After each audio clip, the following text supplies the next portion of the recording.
Okay, I think I'm all set. I don't know why it looks stuttery on my secondary screen, but hopefully it's working as intended. Yes, I did double check it on my phone. It did seem to be working good there. Oh man, I'm an idiot. I should have had it set up like this from the get-go. Well, chat, I just figured out a way how to make it so I can see you guys better. I hope. So hopefully that'll work.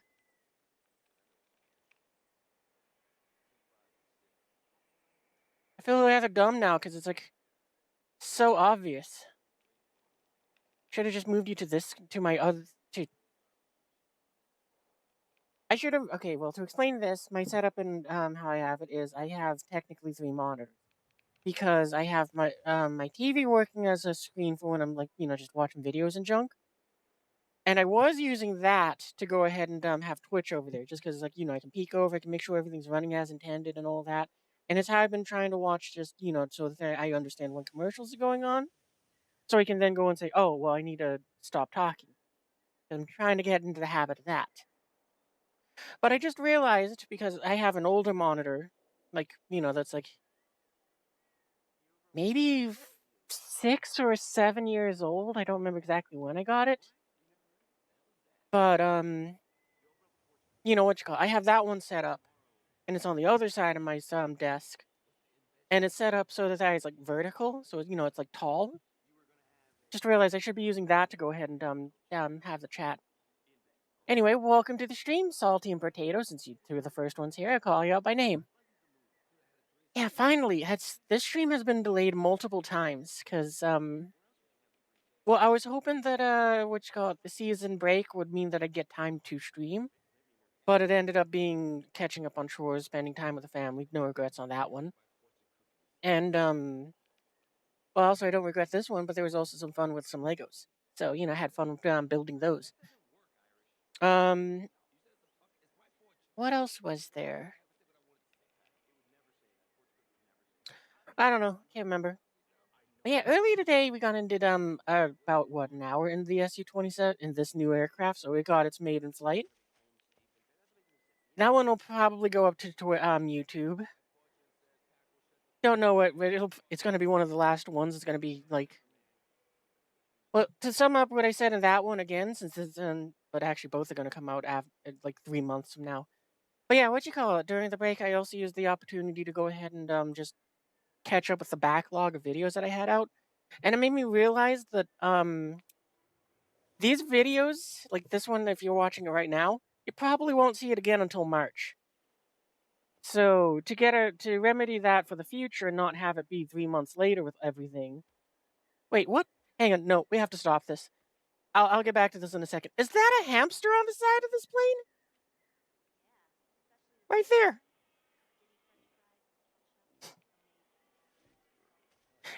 Okay. Now that we're done with that, thank you, thank you. I hope you had a very good Merry Christmas as well. Light Transformer confirmed. Well, that makes me like this skin more. It has a hamster on the side of it. Anyway, as I was saying, starting in January, I'm planning on doing three things to the stream. Well, technically three things to the stream. The first one is I'm thinking I'm gonna change my schedule to be Monday, Friday, and not Monday, Friday, Saturday, and Sunday, just to go and have all the weekend. And then the stream schedule get pushed over to being out on Mondays. Because it'll I'm hoping that it'll give me more time for streams, because then I can do like instead of just the short one on Monday, it'll be I get home on Friday after work, I have my dinner, I go ahead and do all of that stuff, and then I got like all night to stream. So it's like I could probably do 4 or 5 or more hours for Friday, Saturday, and Sunday. So there's that first. I'm thinking it's going to start later as well, just so that I don't, so that hopefully more people can show up and watch. Because I seem to hit my like my stride with viewers. You enjoyed it and was working, so it was chilly. That's good.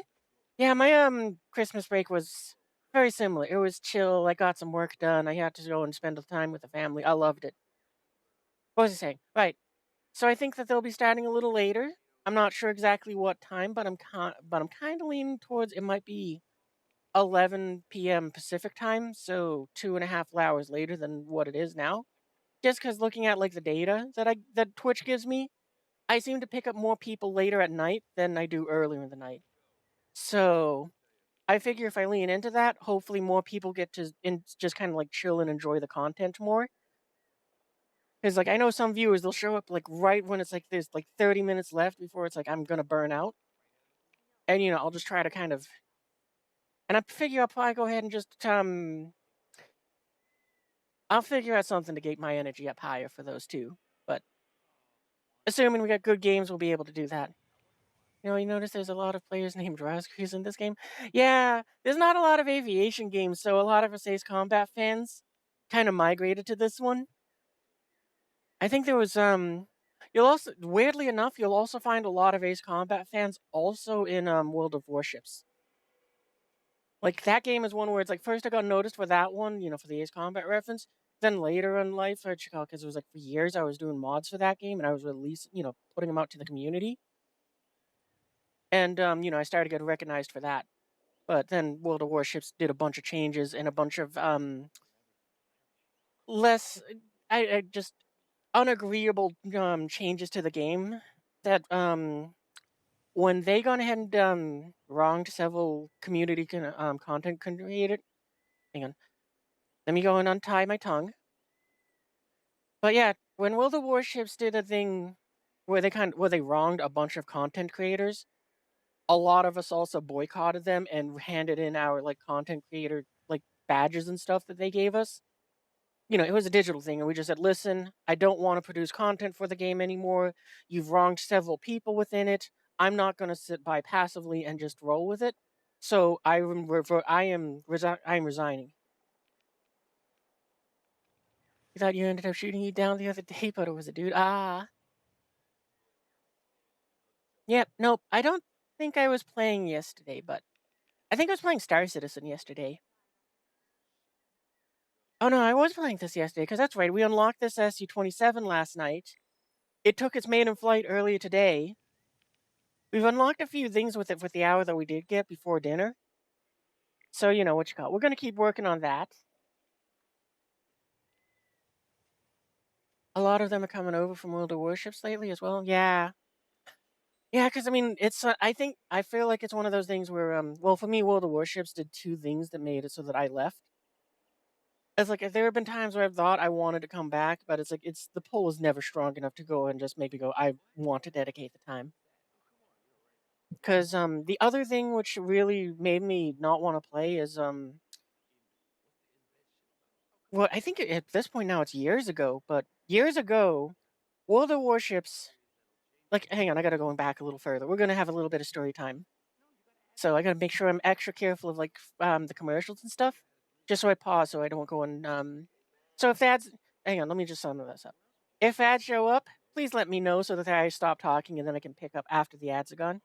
You're so close to the F-104, you're like 90K away. Oh, nice. That's not too bad at all. Like you can knock that out in an evening if you got premium time. By the way, for a few more hours, premium time is half off. I think if you buy it in game, you can get the year one. Yeah.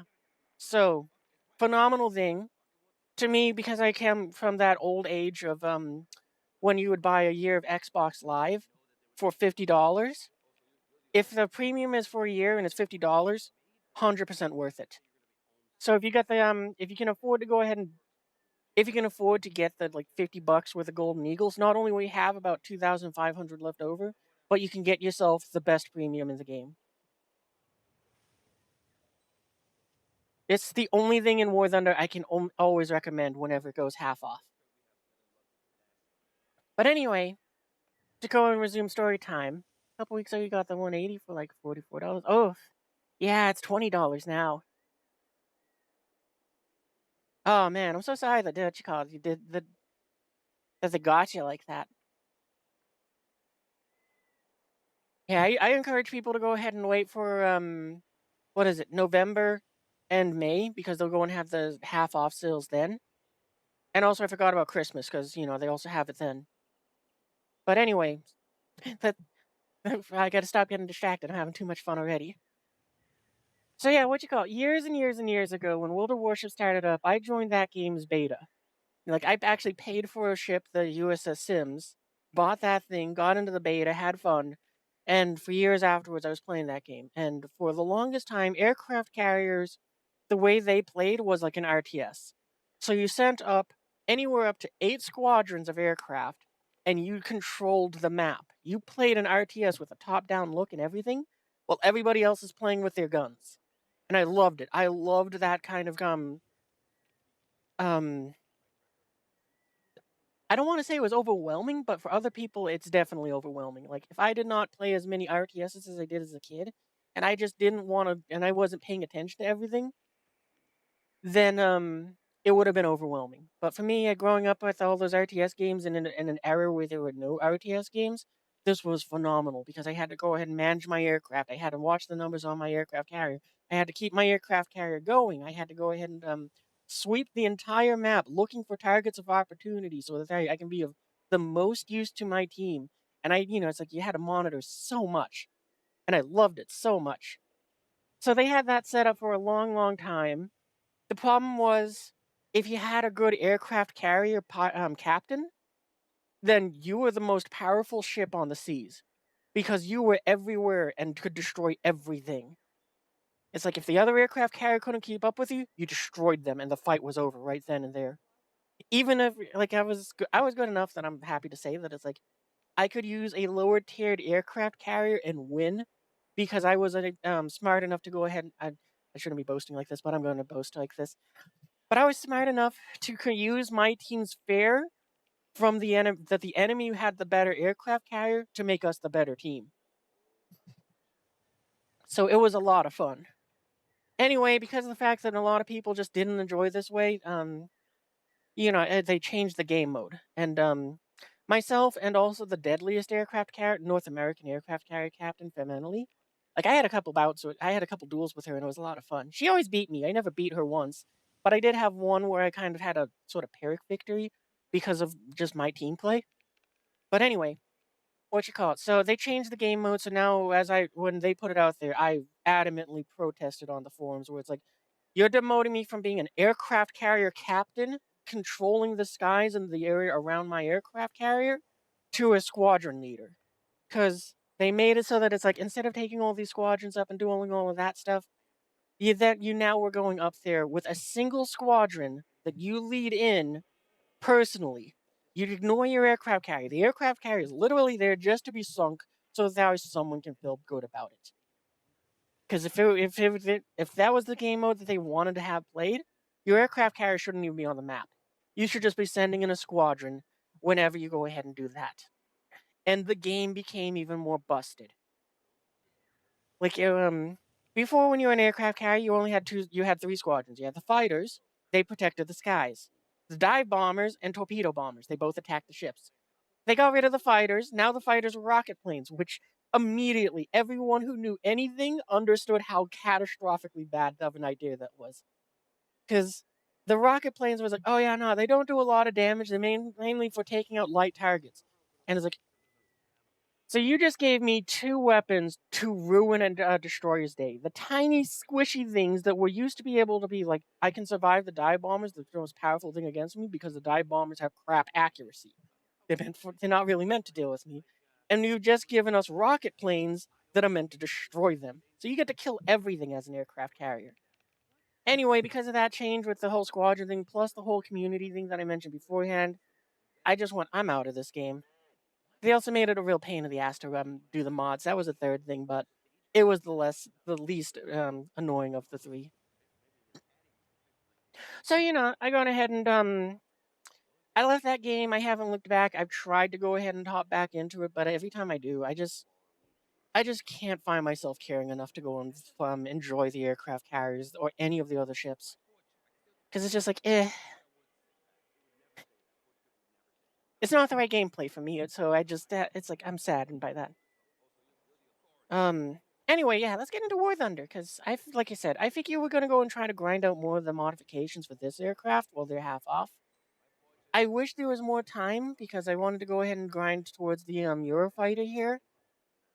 But with so much of the tree that I have to go through first, I got like what, one, two, three, four, and then I gotta probably these two, 6, 7 planes to grind through before I get to the Eurofighter. And I don't like the F4, so I'm not even gonna fly these ones. So, it's gonna be a lot of me flying the Tornado, bombing out a few bases for them later on. Oop, nope, we wanna grind out parts on this. The other thing which I wanna mention, earlier today with, the little mini stream that I did, I finally figured out how even more about how the, radars, and missiles work. So I'll point it out again with this one just because, who knows? Well, I don't know who was there, so, that's the thing. It was outside of my normal time zone or time window that I stream, so if any I think, only one person showed up, and also was an hour, so you didn't get much time at all.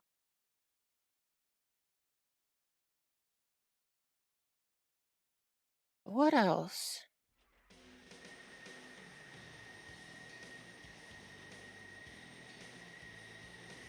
Yeah, it's been a busy few days for me, but kinda like a good sort of busy.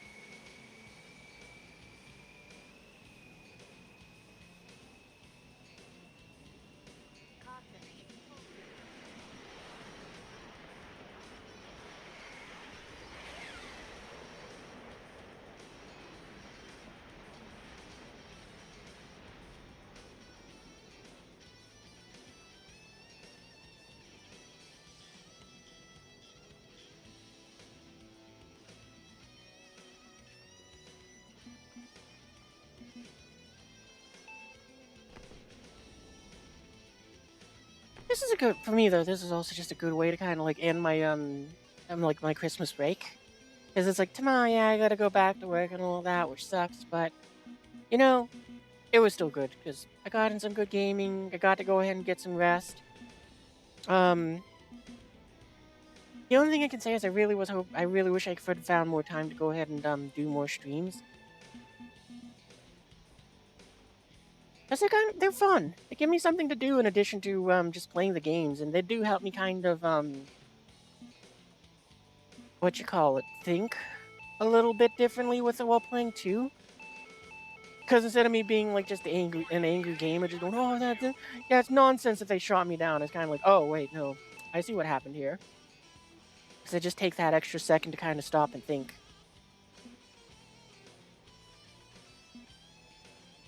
Break missile. Missile break. We're just gonna keep flying straight. Missile warning. I think we are gonna descend. I just want to see where the missile is. Oh no, we don't need to. The missile's already fallen behind. So it either wasn't fired at us, or we've accidentally notched it already. Missile break.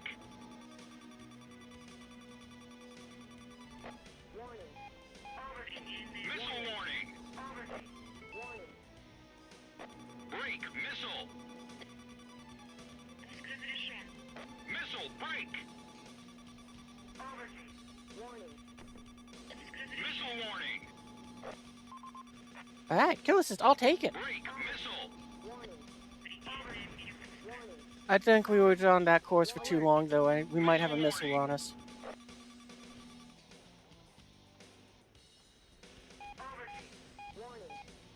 Alert.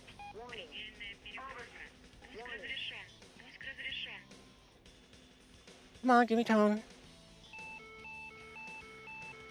the enemy's tracking you on.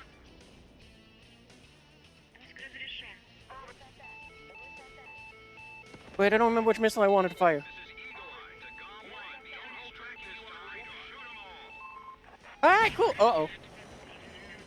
We still got to control surfaces? We still do. Okay. Oh, but we got no engines. Break. Oh, how are we doing for speed? We have 500 knots, and we don't seem to have a lot of control over the aircraft. Can we make it back home? I don't think we can. I don't think we got the out. Nope. Okay, well, there we go. We lost our other tail control. Well, I was hoping that I would have got more time to, like how your story about coming to War Thunder made sense, but not really at the same time. Yeah, that's me in a nutshell. Somehow it makes sense, but doesn't at the same time. Because, yeah, we're actually on that note. The way how I came over to War Thunder was when I joined the game, there was 20 ranks. There wasn't, or like for the aircraft. Um, it's easier what you call it like this because I started with the American tech tree. Tanks didn't even exist. You only had aircraft. On top of that, they had broken it down to 20 ranks. So instead of having rank 6, it was rank 20. And this F-86 Saber was the top dog. There wasn't no F-25, there wasn't no F-2. It was just the A-5. That's it. You didn't even have like these, oh cool, we got upgrades. Let's get those missiles. So you know what you call it. And back then they gone in and was saying, listen, we're never going to have modern aircraft because it's not going to be fun to throw a missile across the entire map, never seeing the enemy and having little counterplay against it. Obviously, they found a way to make it so it was fun. But yeah, back then also, even the B-29 didn't exist. But anyway, it's like, I got into this game to play the bombers, and back then they used to be a lot of fun. Not so much anymore. Hey, buddy, Alex sounds like a grandpa when he tells me stories about the beginning of this game. Oh yeah, this game's old enough that you can do that. It's a lot of fun like that. Cause yeah, the clan I run, it used to be a bomber clan, but over time they kind of nerfed. They made it so bombers aren't fun to fly anymore. Is the short version. They didn't nerf them. They didn't do anything. It's just that the game became the fighters got improved too much, and they ignored the bombers. So like I mean, what is it? Like for example, the B-29, it sits at a battle rating which isn't bad for it, but but it's not fun to fly this thing. And the reason why is because you are always against jets, and the AI controlling the gunners, they won't engage targets until they're about, I want to say 300 to 400 meters away from the aircraft. It's so it's so slow for 7.0. It really is. It used to be better for the B-29 too because it was one of those things where its battle rating made it so that, oh, hang on, wait, we got commercials. So we're going to take a little minute break here. We'll go and wait for everyone to get back.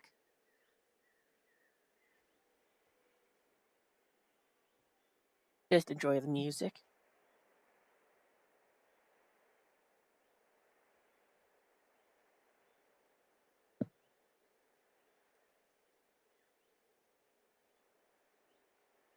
I'm kind of liking the whole this new setup of mine, just trying to stop for the break commercials. It's a great time to just get up and stretch and move around and stuff, which is something I don't do enough of.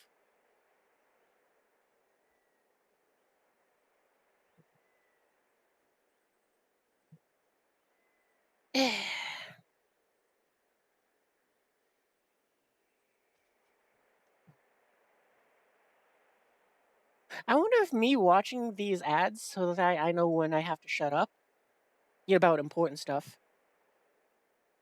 is I wonder if technically speaking I'm paying myself because I'm watching the ads.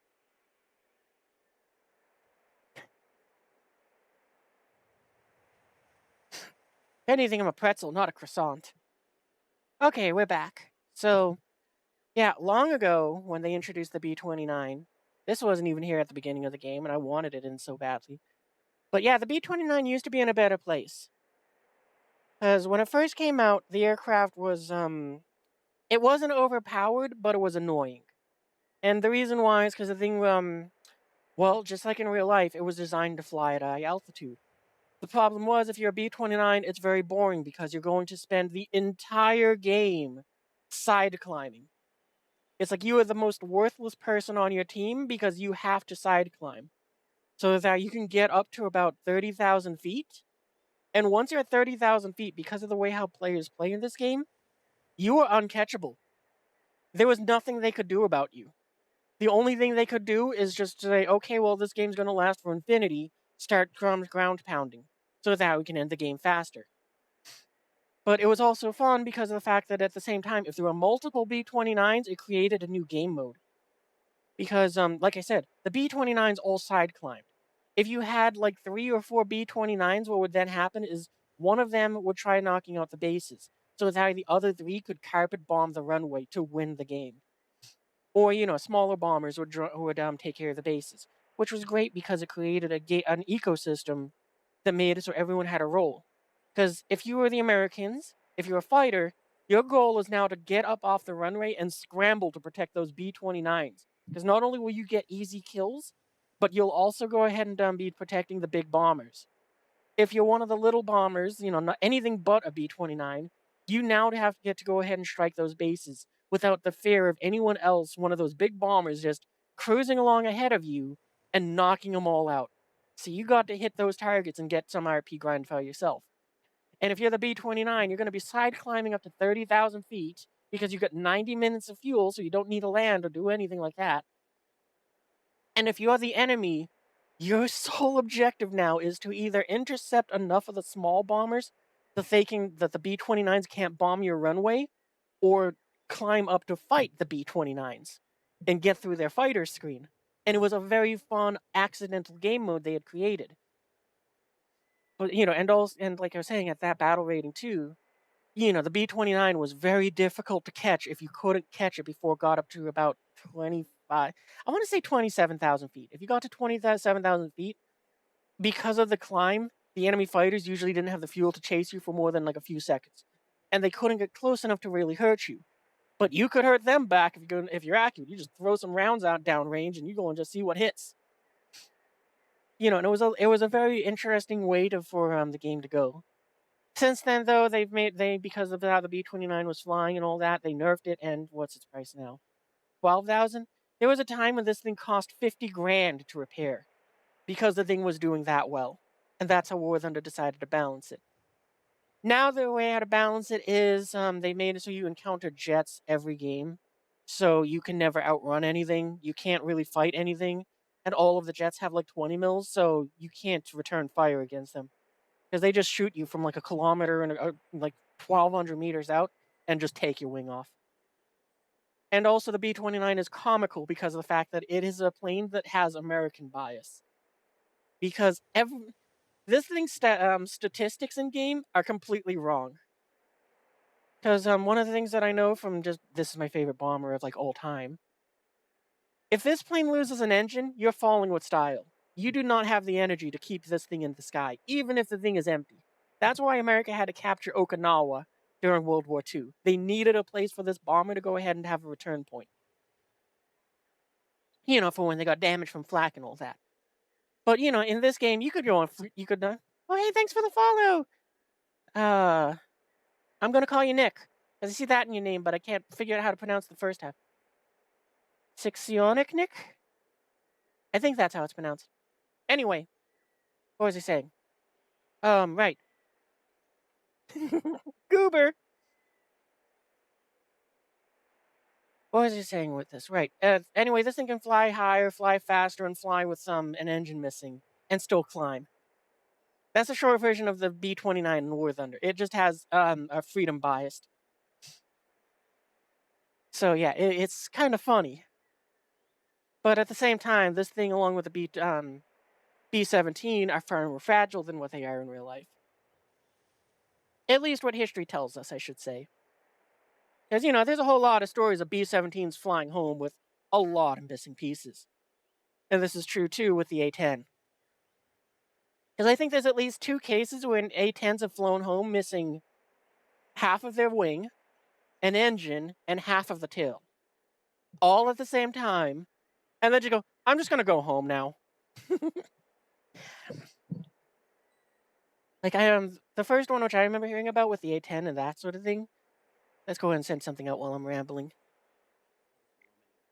Keep up the grind. But anyway, one of the first ones I remember hearing was, an A-10 got hit by an RPG. The thing loses an engine, part of the tail, and part of the wing from the combination of an RPG and some other fire. And it just goes and says, well, I've lost the primary control surfaces, or the primary, traction units, the secondary traction units, the things that allow you to control the aircraft. All the cables are run through it. So I'm left with the third backup option, which is basically to manhandle this thing like it's World War II, to just crank it around with just pure muscle might, and just fly this thing home. And, the pilot, she gonna just, well, the thing was in that condition, she just flew it home and belly landed, and just like, okay, cool. When can I go up again? So, it's like, I'm frustrated at War Thunder for However the game is designed, it doesn't allow the A10 to have that kind of durability. Because it's also why the engines are placed where they are. And so they're best protected from enemy fire, in the most likely of situations. And also the thing will go, and also they're spread out like that, so if one catches fire, it's not going to light the other one on fire. And also so that, they can, a whole bunch of, someone smarter than me put that plane together so that it will go ahead and keep flying after taking extreme amounts of damages. Someone far smarter than me put that plane together.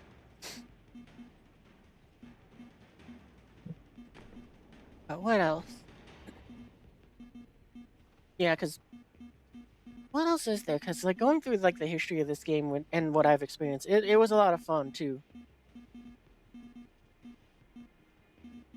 There's another one of those things which I remember was just I had one game again. This was back when bombers were still fun to fly. I remember I had one game where actually I got into a match with Fly Daily, and I had no idea who he was at the time. It was one of those things where I just saw someone on my team go and say, "Oh my God, it's Fly Daily!" I'm like, "Who the hell is that?" And I just watched as my entire team dives to chase that poor guy, and I was like, "Oh man, that's so sad." As I just watched one little jet plane get chased by literally everything, and I'm up here miles away. And I'm like, I'm not going after him. I'm a bomber. I'm gonna go bomb something.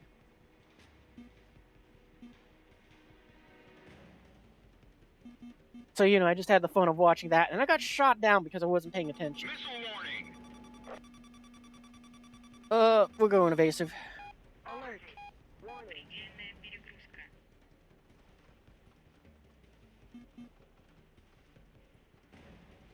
We also are a bit too high because we're doing that.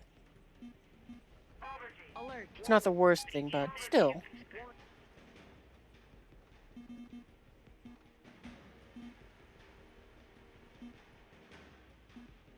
Oh, did we bring the radar? We gotta bring the radar back down more. Пуск разрешен.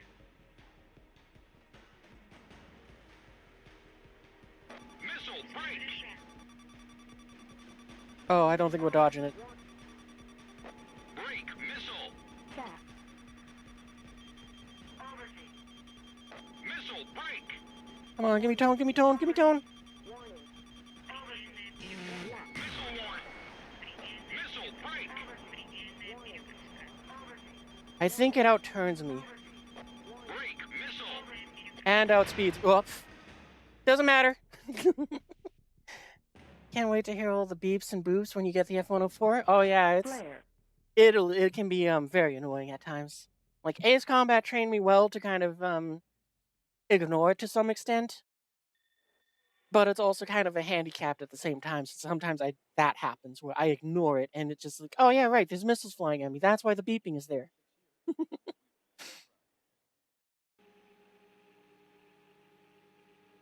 Right, I keep forgetting. I was going to actually give like one of those educational things that I learned about this game just like last night. Well, within the last 48 hours. Let's put it that way. Because yeah, it's not going to matter too much until you get to top tier and you're using Fox 3s. But oh, excuse me.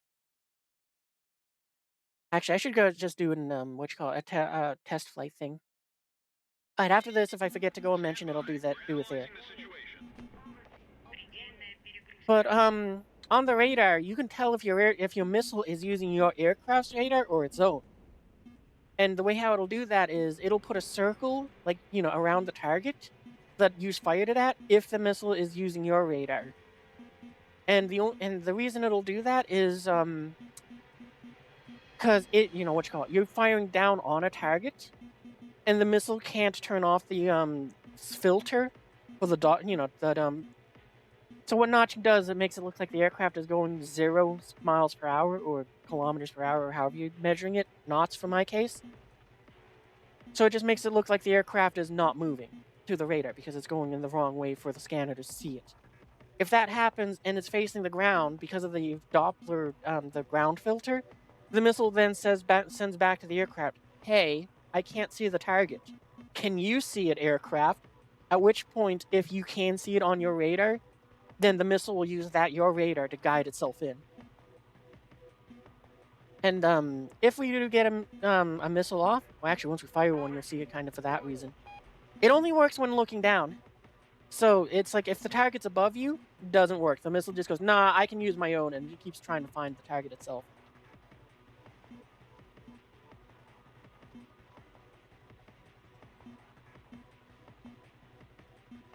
We'll fire on this guy just for the sake of it. You see the circle there? How I put that, well, it's on the dotted line. That's because it's being guided in by my aircraft right now. We'll fire on this guy, too. Разрешен. So, as long as those two are within my radar, then the two missiles will see them. But if they notch the missiles and the missiles can't see them, then there's a chance that those are, aircraft. I can't see target. Gotta turn the aircraft so that the radar's on both of them. Like right there, just for a second, it couldn't see the target, so it went, I need help. I've lost track of both targets, so even if I wanted to, I can't go and track them. Missile break.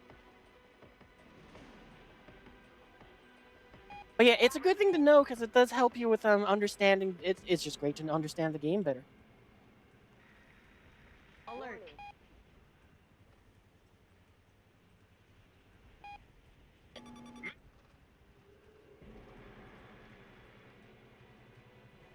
See, yeah, that's good. Because yeah, I didn't know that until I've been flying with these AMRAAMs and all this stuff for like a couple years now. Have never knew that was what was going on with them.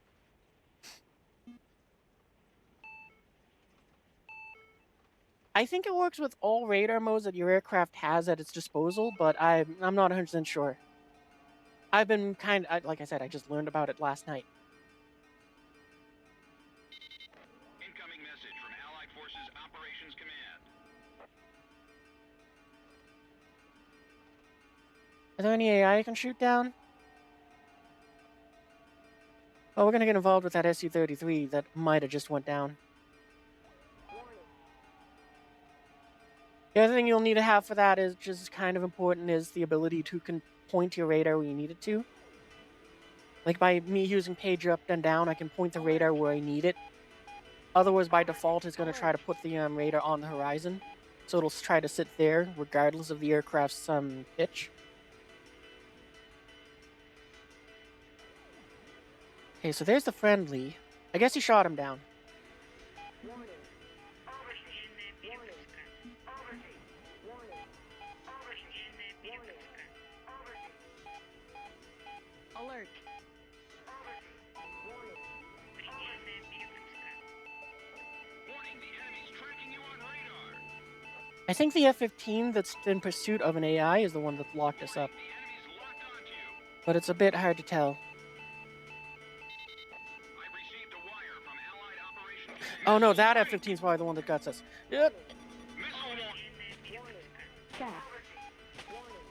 Chaff flare. Break. Chaff flare. Missile break. Chaff flare. Chaff flare. Missile Chaff warning. flare. Предельная перегрузка. Missile break. Переведи в напор. Переведи в напор. Am I the last one alive? Break. Missile. Chaff flare. Flare. Chaff flare. Chaff flare. Missile Flare. break. Flare. Chaff. Flare. Chaff. Flare. Chaff. Break. Missile. Flare. Chaff. Oh, I saw the blue dot. Ah, dang it. You think to watch some videos later on so you figure out your buttons? Yeah, it's not a bad idea. Like every someone like me, it does help to some extent, but then you gotta figure it out on your own.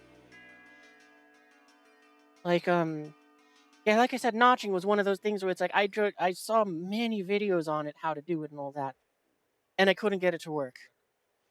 Because each one of them was not telling me the correct, like, enough information. And I was mainly trying to find War Thunder YouTubers for it, because the fact that it's like, I understand that this game is not going to be like real life. And where it's like the same tactic is going to be similar but different. But in short, what you gotta do to notch a missile is you gotta put it on your left or right, just hard left or right, 3 or 9. You then have to go ahead and the other thing which you have to do, which is important, is this is the most important thing in my opinion, that I haven't seen anyone else say. You think breaking it down while showing you is how to do it enough? Ah, Yeah, for me, it's like I gotta get the pieces of the puzzle, and then I have to figure out how they work together. Because like notching, it was like you gotta put the target the missile off on your wing. You then have to go ahead and just hold that for about 10 seconds, and then you also have to change altitude. Because like for some reason, I don't know why no one mentioned that. Like it's one of those things when no one calls attention to it, nobody on it even says anything. They all just say, "Turn dot, put the thing off on your 3 or 6, throw it some chaff, and you'll be good." And they even show it working with like the F4 Phantom and stuff. And it's like, yeah, okay, I guess, but that doesn't work for me. Why doesn't it work? From Allied HQ. And just accidentally one day, just because I changed altitude a little bit, I kind of figured that out, and it was like, that's right, the missile is tracking me, and it's making an educated guess at where I'm supposed to be if I don't change course after it lost sight of me. So by changing altitude, you no longer are where the missile can predict where you will be.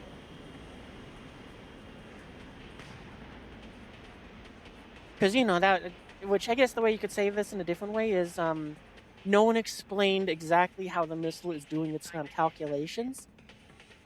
Because it's just kind of saying, I saw the target here last. I have to go and think for a second here. My computer brain says it should be somewhere in this vicinity. I'm going to search around there and guide myself in that direction. And also, learning how the data link thing works more. That's why sometimes, even if you do everything right, where it's like you don't notch the missile for the 10 seconds, you change altitude, you even throw out chaff, and all of that stuff, you still get hit. It's because you just didn't notch the aircraft, because it did something to counter you. And, it just goes, I still see you. And the missile says, oh, okay, thanks, I can see it too now.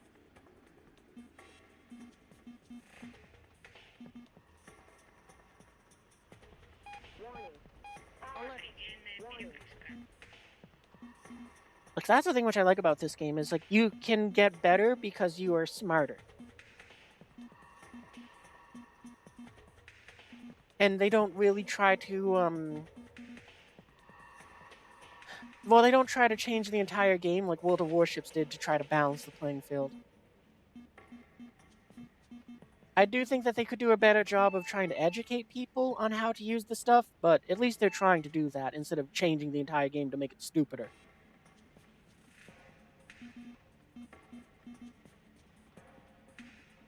We're just gonna keep it off our nose here. We're not gonna go worry about it too much.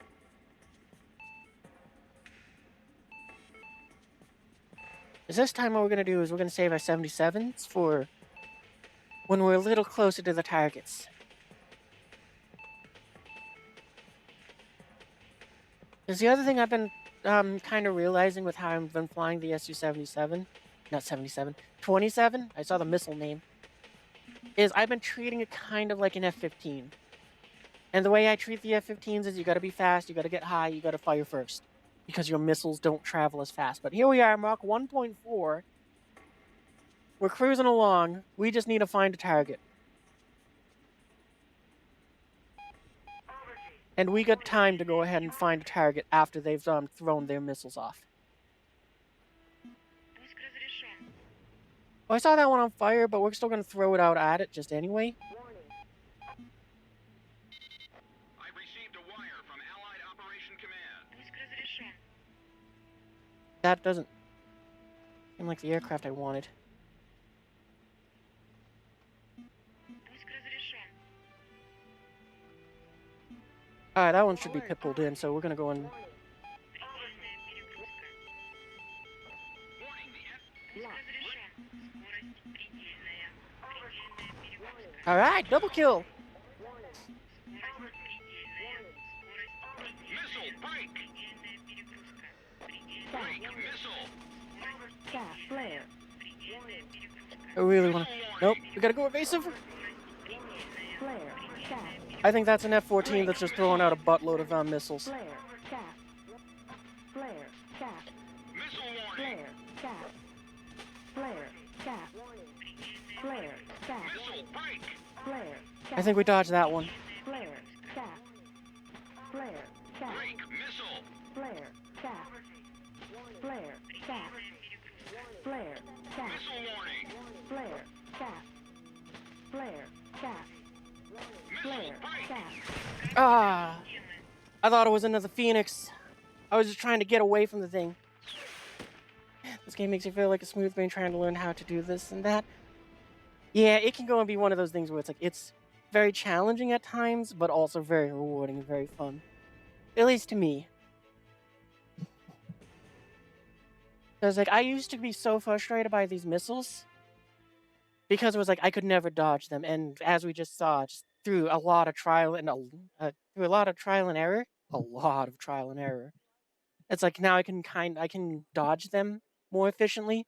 It's a lot more fun in an F-15 than an SC-27, though. I will say that. F-14 firing Fox 3's like a chip slings crap at all.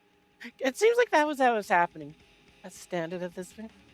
That's the standard at this point. Yeah, and now you also have the Eagles doing it with the spam rams. But that's why it's so important to learn how to defeat them, which is to go ahead and put them off. I'm just going to repeat myself because I can't do it enough. Put them off on your 3 or your 6. Hold that position as long as you can. 10 seconds is optimal. If you feel like it, throw out some countermeasures too. And the most important thing, while you're notching the missile, flying, I'm trying to remember what it's called. Well, when you're not flying in the same direction as the missile, you're like flying, you and the missile would make a T if you were making a letter. It's like, and while you're doing that, the most important part is you have to change altitude. If you don't change altitude, the missile will still hit you. From your experience, you've just been putting hills terrain between you and missiles. Hill slam. Yeah, that works too, but it's a very great tactic. I go and do that a lot too, but I just found out one thing that makes it so that tactic doesn't work if the aircraft has a powerful enough radar. So with the newer aircraft, they have data links, which is where the aircraft can communicate with a missile after it's launched, which is what makes a Fox 3 a Fox 3. Or no, the Fox 3 has its own radar. That's what makes it a Fox 3. My bad. I got myself confused there. But yeah. Well, actually, we can demonstrate it this one once we fire off our first Fox 3. But yeah, if the missile is communicating with the aircraft, it'll put a circle around the target that it's fired at, because it's losing the aircraft's radar to find the target. And if you're low to the ground, when the pulse Doppler in the missile is filtering out the ground, and if you're notching it, then the missile can't see you. So then what it'll do is it'll talk back to the aircraft saying, "Hey, I've lost the target. Can you help me?" In which point your aircraft's radar can guide in the missile. That's why if you're someone like me, that explains why you get hit by missiles. That it's like, what the hell? I did everything right. I gone ahead and dodged the missile and everything. So see, there's the little circle on the target we just fired at. That's a lot of stuff coming at us. Oh, we didn't break off fast enough.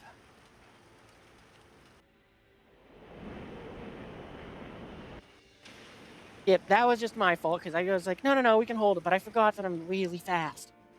And I should have turned off the burners, I should have gone and done a lot of things that would have made it so I could have survived that significantly better. Instead, I went full steam into the missile. Oh, cool, we got an upgrade done.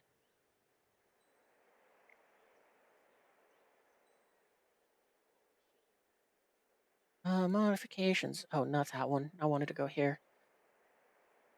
What loadouts can we make now?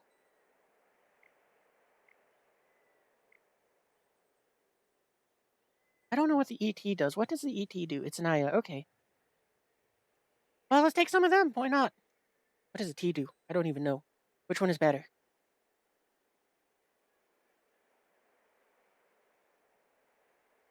43560.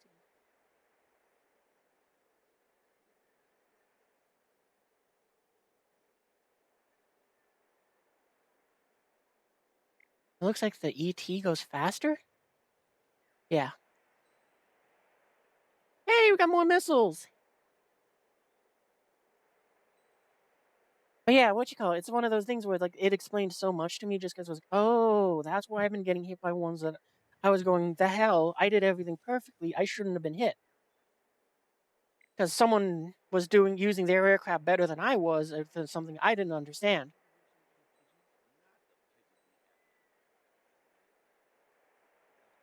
Our cores are really good at counter sniping those who ascend to orbit because they are fast with a lot of fuel. Yeah,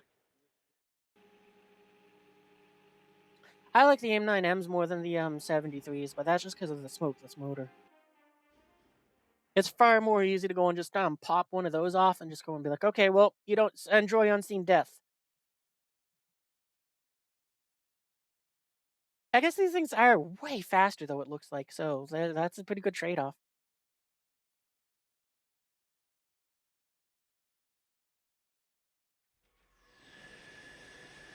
Oh, that's what the new missiles are. Okay, I kind of clued in. Is that what he meant? Talk 1.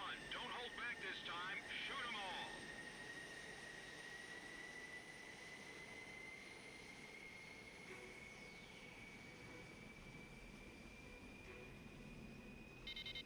Stand by. We're analyzing the situation.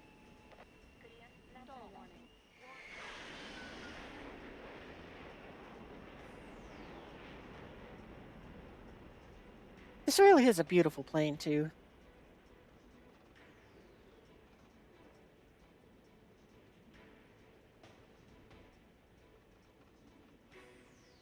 You're like trying to relate to Neil deGrasse Tyson or someone smart. Listen to you. Well, that's the thing. I do have fun talking about that because I love trying like learning stuff, and then it's even more enjoyable if I'm able to go and make someone else if I'm able to help someone else learn something as well.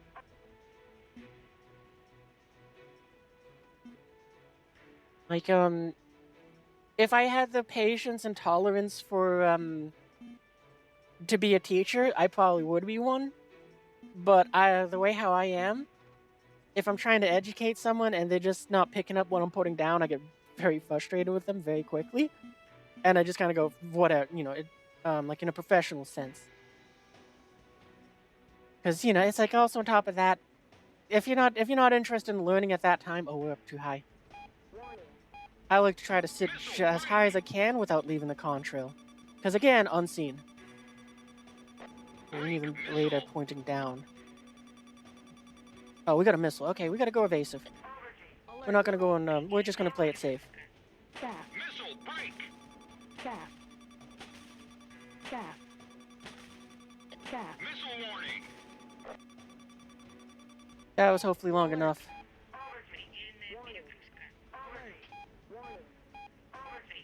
We're gonna use the HMD to try to go and lock up some targets. Alert. Because I don't like, again, this is just one of those things that I don't like that the, oh, we want the 77. Oh, that's right, it's down below us, so it might not track. Oh, it's already dead. Well, we wasted a missile. Oh, well, there's a perfect example. You can see we got it locked up. Yeah, the missile lieutenant says, I can't see it because it's the ground, so can you give me guidance? Alert. Break. Missile. Missile. Missile warning. This one, though, can see the target, so it's not even questioning it. Missile break. Ah, come on. Give me Missile. Oh, dang it. I wasn't expecting that missile. I was seeing the ones ahead of me. I was like, I don't think I can dodge those ones. The primary tired of France getting shafted from his 12.0 to 13 there. Long we're getting HMS, and every other country has some sort of head-mounted array system. I didn't realize that France didn't get anything at those battle ratings. I guess true magic, dude. Oh yeah, that is painful. That's icky. Blame France. Why didn't France give those ones some HMSs? Blame France. That's why. Until the Mirage 2K 5F, do we get a jet with radar missiles that has HMS? Yeah, that's icky. Sometimes you try to repeat what you tell me, and it's always like, who's filling your head with this stuff?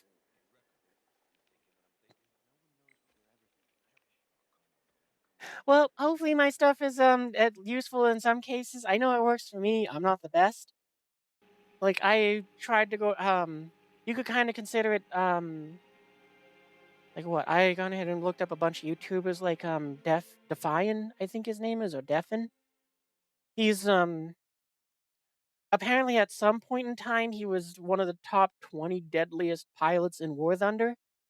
Like he put some stuff out there. There's Secret who put some stuff out there, and like two other ones that I can't remember exactly right now. That it's like I gone and watched all of their videos trying to figure out how to fly in War Thunder and how to launch missiles and all that stuff. All of them were saying more or less the same thing. So it's like, okay, well, obviously this must work somehow. Why am I just doing it wrong? And it's like that's just how you got to do. You got to take that information, then you got to look at what you're doing and say, why doesn't this work for me? And then you need to find a way to make it work for you. Emergency transmission from Allied HQ. It's like if you go back to like some of the if there is any, I think they should be up on YouTube. But if I got any like streams from maybe like two, oh no, that's right, I didn't start upload them until like last year. Well, okay, so if you could see the streams from like 2 or 3 years ago, oh no, definitely from last year.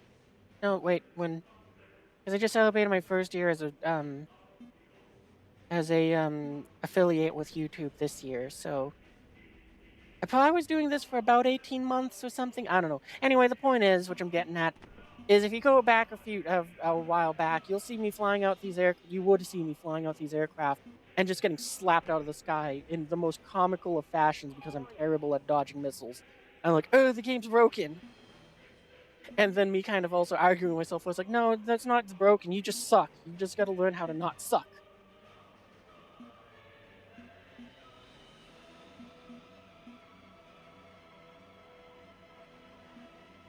So it's like I'm much more I trained myself to blame myself instead of saying something is broken.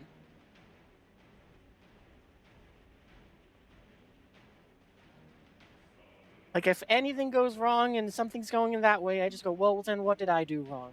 Why doesn't this work? Which is funny because in real life, the Mirage F1C has HMS, but Gaijin said, nah. Oh, wow, I didn't know that. That is lame. Well, that missile came from behind me, so I'm going to hope that it's not going to blow me out of the sky.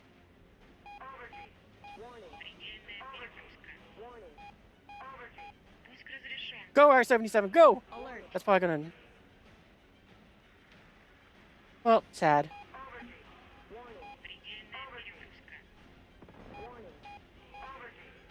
Oh, we should probably use the longer range radar. And this is another thing, which is like, I'm too Пуск разрешен. Go, R-77, go! Again, this is an area where it's like, I feel like the F-15s have spoiled me.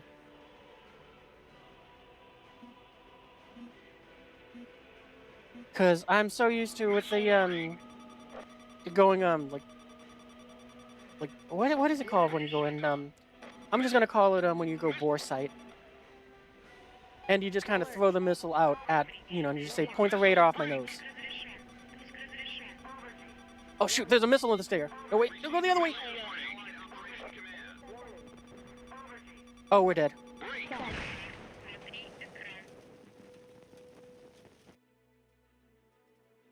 Yeah, you do the same when you play Tarkov. You die and go over how you messed it up. Yeah, because I learned to start doing that at a fairly young-ish age. Like maybe, oh, I don't know when I started doing it, but the point is, at some point I started doing that, and I just kind of, instead of being mad at the game, I got mad at myself because it's like, I know I could do better. I need to get better.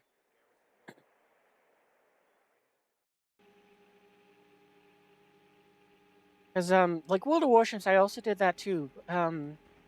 If any of the streams did get, exported to YouTube, you'll find them there where you'll see me, like, in a battleship or something. I go and turn the ship in one direction as an aircraft drops its torpedoes. And I just go, I should have turned into him. Because, the problem is everybody will go and everyone tries to drop it so that they arm the second, like, a second before they hit your hull. So if you turn into them, you can usually defeat them. And for that reason, I also, because to me it was one of those things where it's an obvious thing. The only reason someone does it is because they just have that moment of stupidity where they don't do the right action. So, what you call for me, kind of countering that, I was like, well, I'm gonna drop this so that they should arm like a 50 meters out from where you would be if you turn in. So at least I do some damage. Which of course caught a lot of people off guard because they would expect it to be like, haha, I done and turned in, so those torpedoes were what?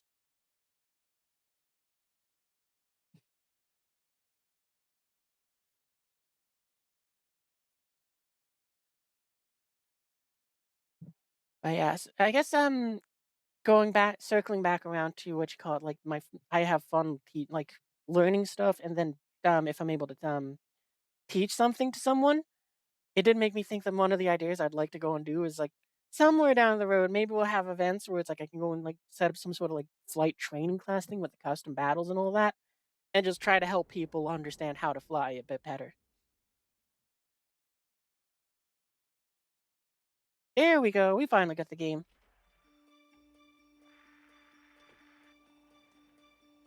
Other than that, I know that somewhere down the road, I would love to be able to go and have my own events. Like if you've watched the YouTuber Bo Gaming, he'll do these hide and seek community events with people. I would definitely love to do something like that at the same time. Felt like you've learned a lot since you started bugging you. Well, that's good. Caution. Full up. Warning. Cause yeah, I would enjoy having some of that fun too, where it's like I could go and have like the training hunt things, or what you call it, the training missions and all that sort of thing. I could go and have the fun of where it's like I can give out prizes and all of that, playing hide and seek with the community.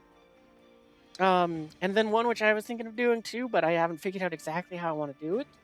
Because I got to figure out what rules so as how people can't go ahead and try to cheese it to win.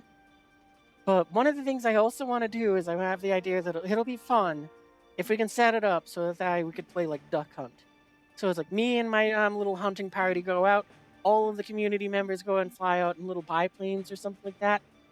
And what you call it, it's just a game of duck hunt where it's like you just got to survive and not get shot down. But obviously, I got to figure out some things so that it's like if anybody tries to go and cheat the rules, we have something in place to knock them out. Like so far, I'm thinking that probably what'll end up happening is part of the hunting team will have to be like a fighter jet Missile that's break. just orbiting and looking for anyone just trying to cheat, and a Missile helicopter. warning. So it's like if you're trying to fly outside of the range that's permitted, if you're trying to fly below what's permitted, then you're gonna get shot down by a helicopter or an eagle. Missile break. So I got ideas where it's like these are for down the road once I have enough of a Missile community that I can do something with it. This is Eagle Eye to GOM 1. Don't hold Same back with on Star your Citizen, target. because Shoot 'em all. those two games I like them a lot, and I want to go and give up. Aw, Company yeah, there was nothing we could do about that. We started late. We were hitting the map border. Oh, we should just keep flying to the map border. That would have probably threw off the thing's aim. Every Saturday, your club leader tries to get 20 people to do hide and seek. Oh yeah, that does. Yeah, I would love to be able to do stuff like that. I know it'll be somewhere down the road, but first I got to go and get the community built up, which is growing slowly but surely. I mean, a year ago, it was a struggle just to get 2 people to go and watch my streams. Now I'm up to 6. So I'm very happy about that. Like, who knows? Maybe by like 2026, if we're very lucky, we'll be able to go and have like maybe 12 people watching. And then by like what? I'm hoping maybe if I'm very lucky by like 2030 or earlier, I'll finally have enough that it's like I can start throwing that out there. The only other idea I've had for trying to jumpstart it would be like, We're analyzing the situation. oh, excuse me, which I gotta reach out to them.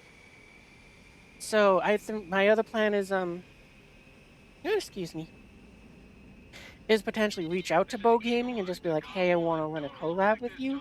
I want to borrow your community and I'll provide the prizes.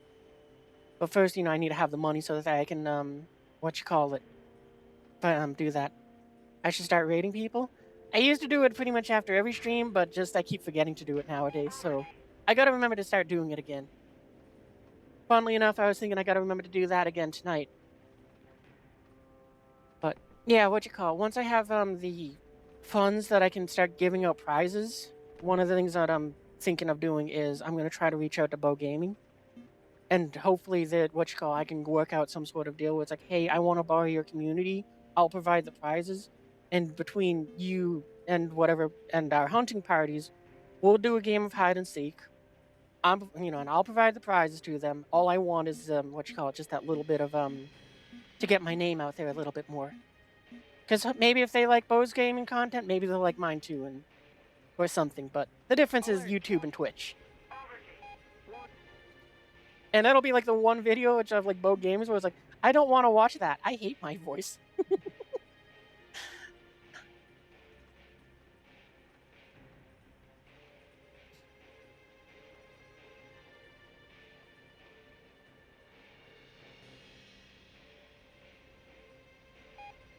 Alert. All right, let's try turning in a little sooner this time. Break! Пуск разрешен. No, we're gonna go evasive. I see the missile warning, and we're just gonna play it safe here. Перегрузка. Staff. Staff. Another good way is going somewhere and just lurking for your life. Yeah, that's not a bad idea. I hadn't considered that.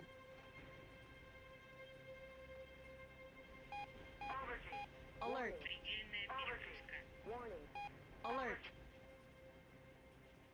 Пуск разрешен. Well, I want the one that's like right off my nose. Пуск разрешен. Well, okay, that one's dead. That makes me sad. Oh, right now, it's what you call it. The aircraft's looking for data from the thing that we just was shot down. It's like I can't see it. Cannot authorize a retreat. Intercept them. Actually, we can turn off the radar. We don't need it. All the other missiles we have are heat seekers. So we might as well not tell the enemy that we're out there and that we're hunting. Emergency transmission from Allied HQ. Which, you know, fun thing is one of those things where it's like, I never thought about it, but this is what an F-22 Raptor does, to my understanding. It just goes and is like, yeah, I'm just going to not have my radar in and find you that way. I was hoping I could have got a shot off against the AI, but all I did was waste my energy. Missile Staff warning. flare. Staff flare. Staff flare. Break. Ah, dang it. I didn't pull up fast enough. Suck. And I say that. Yeah, the few of the streams which I've rated, or I'd make sure I go in with them. Thank people for that, because you know what you call it. It's the right thing to do for starters. But yeah. I especially, oh, I can't remember which day it was, but there was one day when we got, raided by 2 different people at the same time. And we had like over 100 people watching, so I was like, I have to send this raid somewhere when I shut down. It's like, I cannot just leave 100 people hanging here saying, all right, I'm going to bed now. Good night. Hours later. Another good way is going somewhere and just, I already got that one. Yep, got that one. Okay. Used to play this game with guys that would help people with their streams. Oh, that's pretty cool. You'd say you'd randomly bring up little helpful things, small streamers. Ah, yeah. So far, the most which I've done for So one of the things that I'm glad that I didn't make this mistake, but I'm very happy that I didn't go, oh, I need to be just like this streamer. Instead, what I did was So what kind of encouraged me to get into the streaming the most was there's the Ray, you know, just Ray Nevaez Jr. He used to work at Achievement Hunter, which is how I got introduced to him as an entertainer. And what you call? Because I used to watch a lot of Red versus Blue Rooster Teeth, and especially Achievement Hunters. So I watched a lot of that stuff. He eventually left to go off onto Twitch, and then flash forward 10 years, and what you call it? It's like I kind of was like, well, he's been successfully streaming for 10 years. I should look at his streams in a more like thorough way instead of just for entertainment, and see what in there looks like something that might be something I should bring over to mine as well. So, you know, I kind of used him as a template to some extent to go and say I should do this, I should do that, you know, so to try to make my own content fun and with my own flavor. And then there's also Pirate Software with Thor, who puts out a lot of great information too. Like the newest one which I got from one of his shorts was just the be polite. So that's why I'm now trying to watch the commercials whenever they show up by having just an incognito window where I'm not signed in. So that hopefully I see the commercials, I go and say, oh, I should pause for a second here and wait for everyone to get back. So to the best of my ability, I try to pause things now whenever I see that the commercials are going, and that's why I encouraged chat to go ahead and say, just tell me when ads are there so that I just stop for a minute. And also there's a bunch of other helpful tips which I've learned. One of the other things which is very helpful which was sort of just a bit of luck on my end was just what you call it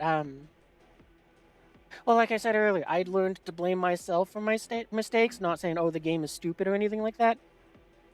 And more so because I just watched a lot of achievement hunters that kind of also helped me figure out ways how to just make fun of myself when I do something stupid.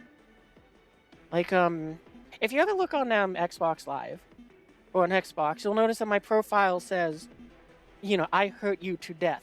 And the reason why is because ages ago, back when Ace Combat 6 was the newest Ace Combat, I was explaining the fictional plane, the CFA 44, to someone. And the way I explained it was, you gotta crash for the night. Stupid. Yeah, I got work tomorrow too. Have a good one, potato. Sleep well. Well, anyway, to continue my story here. Пуск разрешен. Oh, I don't want to fire. We're gonna fire that guy. To continue my story. Oh, he just notched He just notched us. Missile break! Yep, we should notch too. Alert. Cap. Cap. Alert.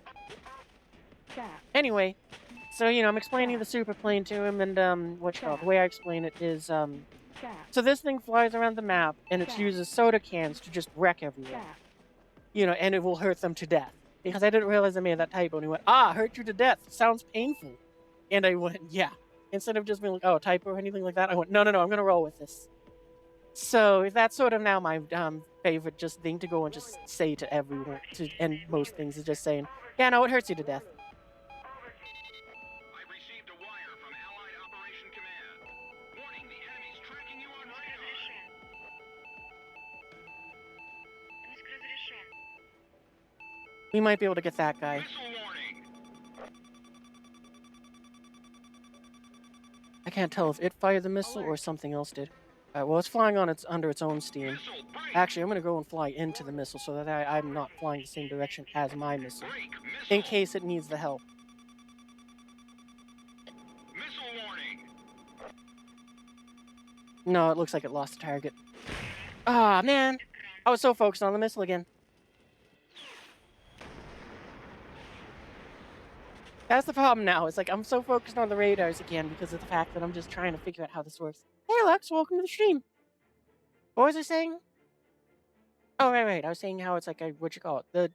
The short version of it is, or to sum up what I just said, is more accurate. Thankfully, I didn't make the mistake of I need to be exactly like somebody else.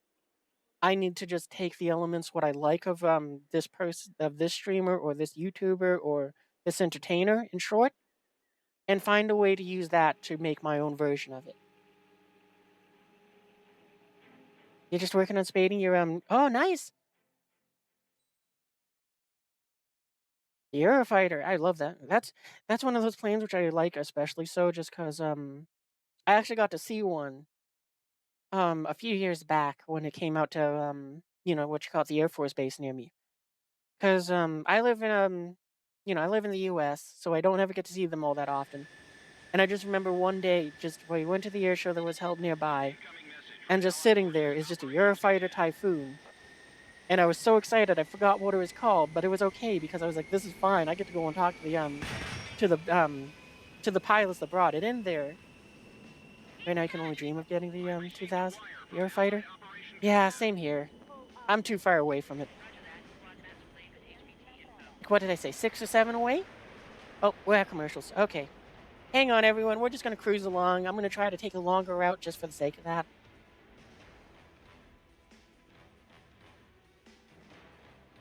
So maybe what you call it, that'll mean we'll survive longer than 2 minutes.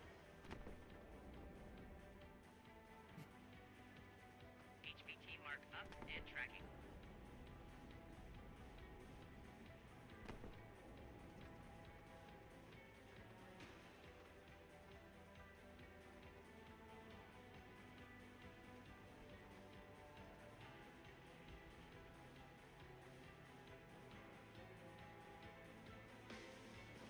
Almost done. 30 seconds to go. I'm going to do a little whirl here. Alert. Go warning. Предельная перегрузка.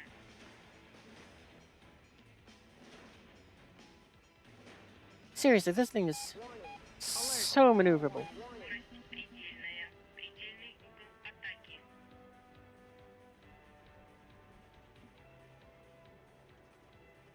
5 seconds to go. Stall warning. Stall warning. Be right back. Okie dokie.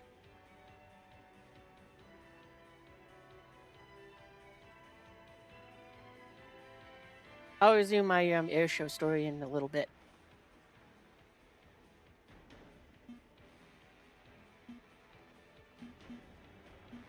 For now, we'll try to hunt the enemy.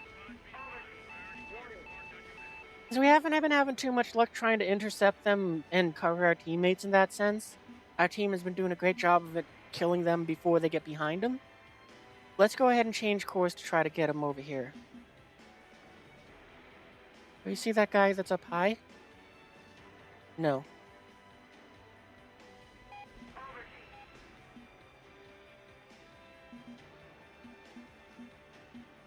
Пуск разрешен. Пуск разрешен. Break missile.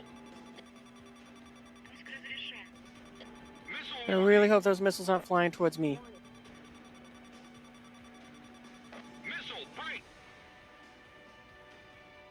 Missile.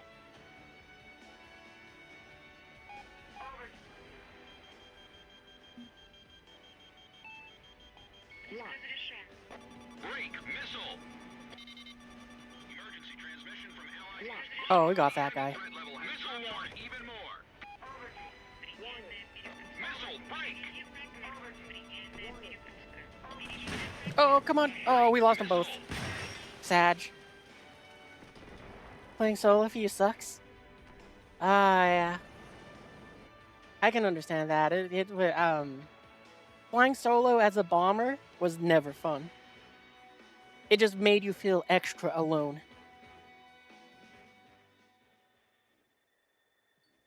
Like for me, that was really where it sucked the most.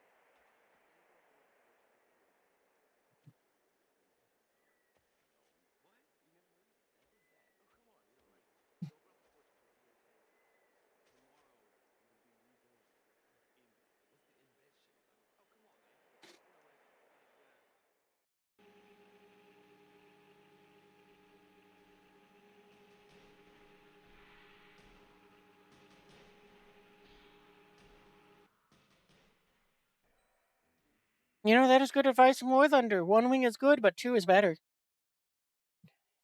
I think. Oh, actually, we're flying in from the other side of the map this time.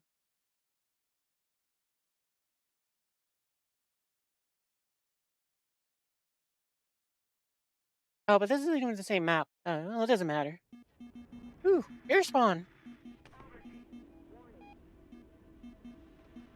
Here we go. That's the right one.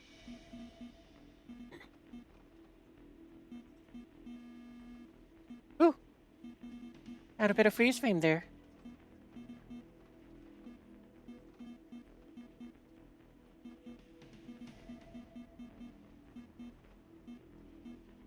I'm trying to remember what the story was that I was gonna tell before the commercial break. I can't remember it now. Alert.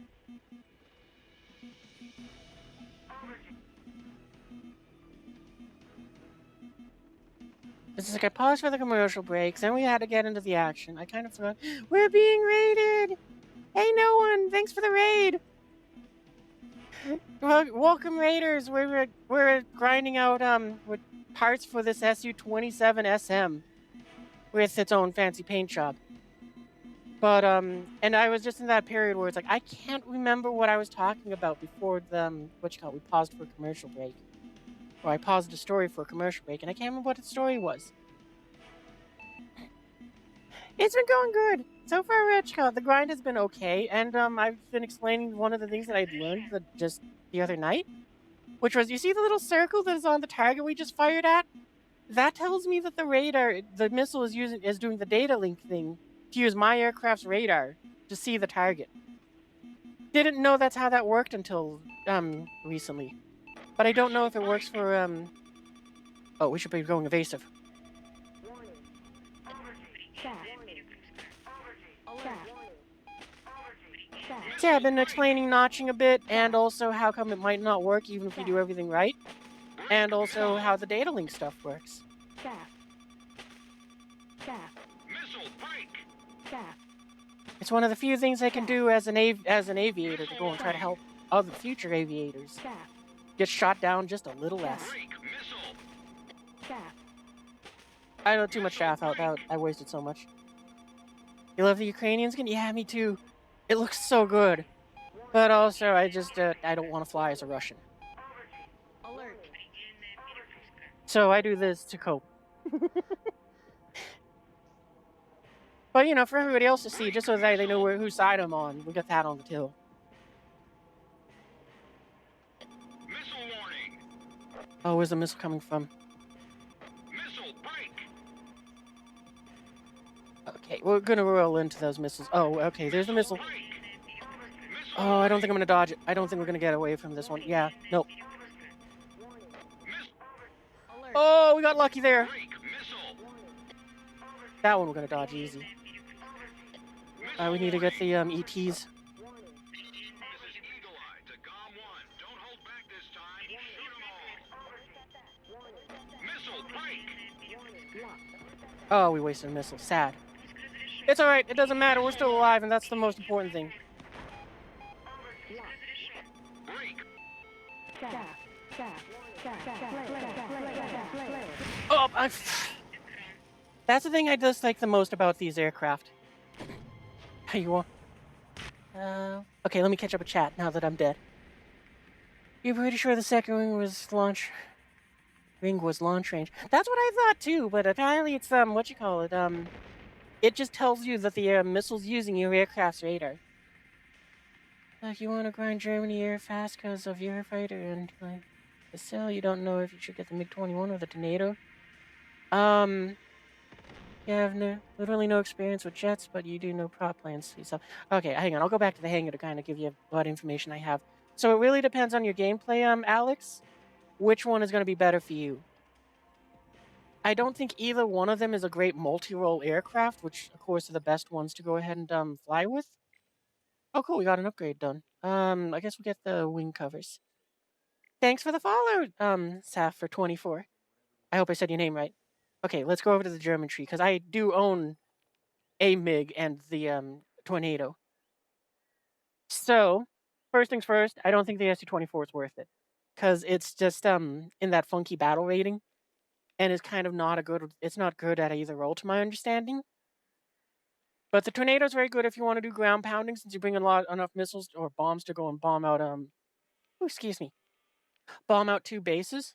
The biggest problem is you're going to encounter a lot of F4s that are going to be trying to do the same thing. So that means that you might be racing them to the targets to bomb them. The AIM-9Ls are pretty decent as well, but I wouldn't expect them to get too many kills. And with this MiG-21, similar battle rating. Actually, what does it carry for weaponry too? I don't remember exactly. Oh, I think you got enough napalm to bomb out a base. So if you're just using like this loadout here, it's not the worst. I personally don't like the MiG-21s, but that's because I had this one and grinding the tech tree with it was miserable. Because you had to choose between either having a gun pod or countermeasures. And it was the worst experience for me because it's like, oh my god. Either I get to have like 2 to 4 missiles to try to down someone, and I can survive, or I have a gun pod which gives me the opportunity to get more kills, but as soon as someone fires a missile at my direction, I'm done. I can't do anything to defeat it. Because, you're going to be fighting a lot of the A-10s and Su-25s. So it's like, that one, I wouldn't really recommend it. This one seems better. It does have the countermeasures built in. But if you like ground pound, if you want to go on ground pound to get your RP, then I think the Tornado is the better of the 2 choices. There was a time when they made it so it could drop its bombs at supersonic speeds, which was a huge advantage, because it meant that, well, the F4s have to slow down to bomb the bases, you just keep going. So you get to go over it up to Mach like 1.1, drop your 6 bombs on target, and run. So you didn't have to bleed off speed, you didn't have to make yourself a vulnerable target, you gone ahead and you got to keep running. Now you do have to slow down your speed, so you kind of have that little bit of an issue. But yeah, because of my bias against like the MiG-21s, like I think this one's a pretty decent one. I might actually recommend it when it goes on sale. But because of my bias and also my favoritism for the Tornado, I like the Tornado more. But MiG-21's probably the better choice. Currently just running and trying to get a kill and not die. Yeah. That's a lot of what I do too. Oh wait, I just gotta go up a little more. Uh you wanna do air though? Yeah, it's good if you want a ground pound. Oh yeah, no, I'm not talking about the rings on the what you see visually where it turns red. On the radar scope, I mean. You just wanna have fun? Yeah, that's what I wanna do most of the time too. Like it's like I'm not competitive or anything. Like a lot of the times with my Strike Eagle. This isn't my Strike Eagle. Like, I just wanna go ahead and just chuck these bombs at ground targets and just move on. I very much so would prefer to not have to fire these missiles against players, but I know I have to because 'cause they're not gonna let me bomb in peace. It's why, if you wanna bomb targets, one of the ones that I recommend very strongly is this Harrier over here, the AV-8B, night attack, ENA, because what you can do with it is, secondaries, that's what I wanna look at. You can take this one with just, with the 10 JDAMs and the targeting pod. You'd throw the 10 JDAMs at just the ground targets. You don't go for the bases, so nobody's even competing for you for your grind. So you just chuck that at those. You run home, and you just and the aim 9s are just self defense, or if you spot an AI, which you can get easily, and you can grind so easily with this Harrier. It is really good. It's a very good grinder if you just want a ground pound. But if you want a dogfight, I'd definitely go with the MiG-21. You know the Lazur M. And if you just want a ground pound, then the Tornado's the better way to go. I wonder if they've given it any new weapons since then. No, it doesn't look like it.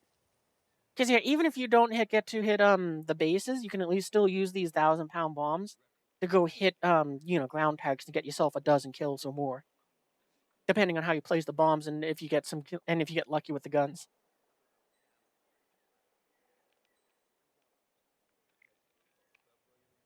Uh, yeah, it also does depend on what tier and what missiles you're using too. Kinda just trying to yeah, I already read that one. MiG-21 can be fun with the Tornado, but the Tornado can be okay. As didn't it has to deal with yeah, it really does have to deal with better missiles, which is the frustrating part. I hate to raid and run, but it's almost 6:30. Oh wow. Alright, have a good night, and thanks for the raid again, No 124. Shout out to No One too. He got some fun streams. Some bit uh mm, it is a premium sale right now? Oh, it's on sale too? I didn't know that. Both of them on sale. Yeah.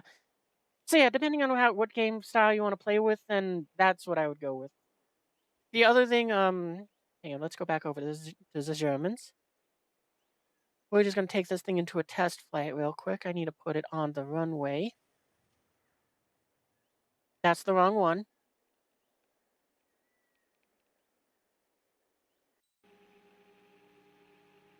So this is another thing which it serves no purpose to the game. It is kind of useful for slowing down the landings, but this is one of my favorite things, which kind of also makes me like this plane more. But you can go and reverse the thrust on this thing. So, it's like that's helpful for slowing down and also trying to make someone overshoot you. But if you're someone like me, it means you have eyes. You can blink. And you can be surprised with eyebrows. So, that's just something which you can do to entertain yourself just when you got a minute. Just blinkety blink, blink, blink, blink.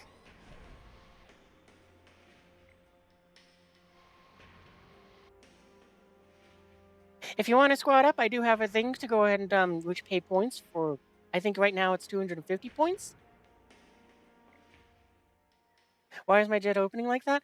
So the tornado has what's it called? Like it can reverse its thrust, which is it puts those plates down to just make it so that the thrust that the engines would normally use to push the aircraft forwards are now directed in to kind of make it go backwards. And it makes it so it slows down faster. It's not very useful in most situations. It's really just for landing and entertaining yourself by making because what you call. I kind of realized in Ace Combat, it's like from this angle, those the big engines look like eyes, and when you open and close the panels, it looks like it's blinking. So that plane grew. That plane got it grew on me because of that reason.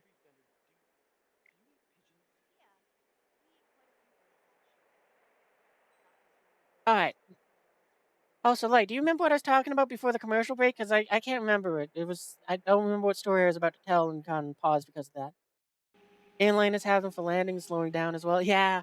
Oh, that's one of my favorite things when I go when those very rare flights that I do take is I love sitting next to the engine just because you get to watch them open up. I'm a content creators, right? What was I talking about? Because I was saying how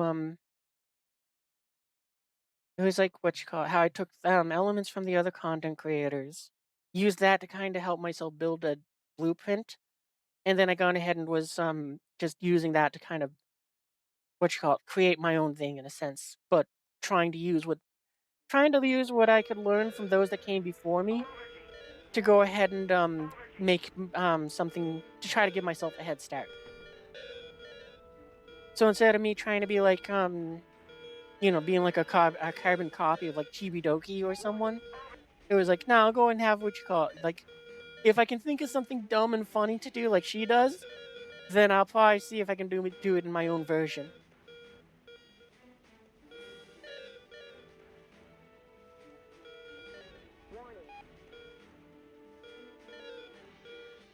What size map is this? Okay, it's not one of the huge ones.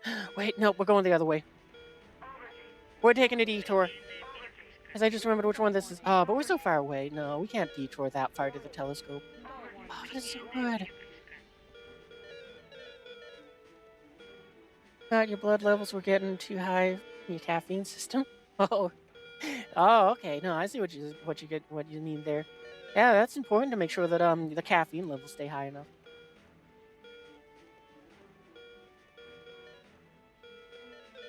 Yeah, hopefully my confusing rant there about the two aircraft helps you decide on which aircraft would be good for grinding the Germans.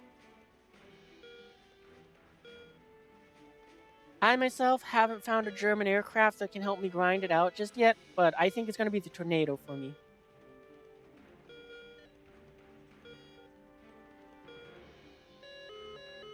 Oh, this is another thing which I think they go and mention, like just kind of come circling back around to like the whole what you call it key bindings. Make sure you have the buttons that you think you need at your disposal in places that you can operate them very quickly. Like if you look over at where I have the flares and chaff, for me that's the 4 key, the just right above WASD. Since I find that I usually need to swap those two out a fair amount. And I'm leaving a contrail. We're gonna turn down aggressively.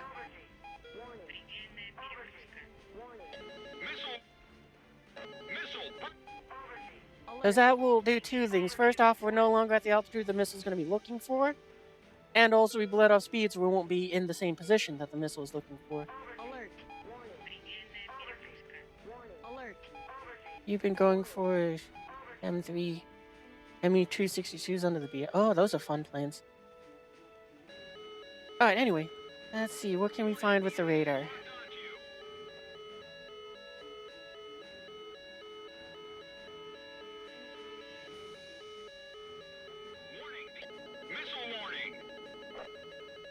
Okay, well, we got a missile from... Shoot, shoot, shoot, shoot, shoot, shoot, shoot. Shaft. Shaft. Shaft. Oh, well, we kind of dodged it, but it took out our control surfaces. Shaft. So we're as good as done. We almost dodged that one. I'm kind of curious where it hit us.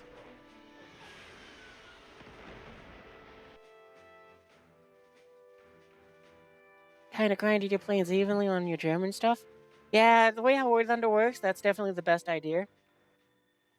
Because, oh, did we not get the 10 kills fast enough? Suck. Oh, that reminds me. I don't think I cashed in on this. No, we did. Oh, we didn't go. Bad me. We forgot to go and purchase a new special mission. Well, I need a squad to go and do that, so I think we're gonna have to re-roll that one. What's this one? The tanks win. Oh, no. Give me that. I'll just re-roll it a couple times. Destroy 8 enemy bombers. I mean, I can do that one. That would be a great one for my P-38. But we are gonna have to re-roll it again. I'm not gonna go bomber hunting. If it was just a strike aircraft, I would do that one. I don't want to fly my bombers though.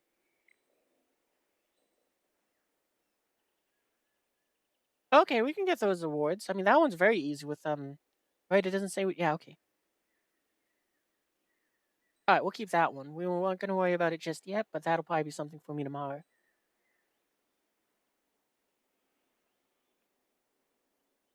Kind of grinded your planes evenly on the drones. How do you move your TDC cursor? I don't know what TDC means.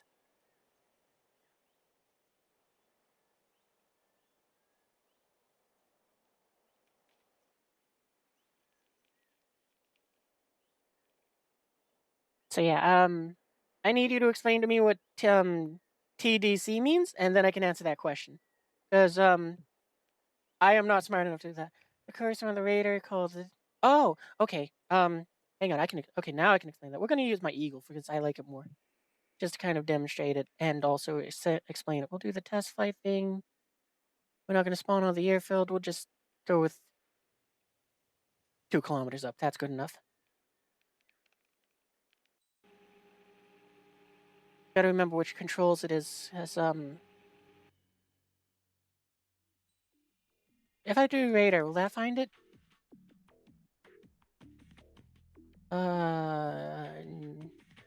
Okay, so here they are. So horizontal radar and vertical radar, you got to set those two up.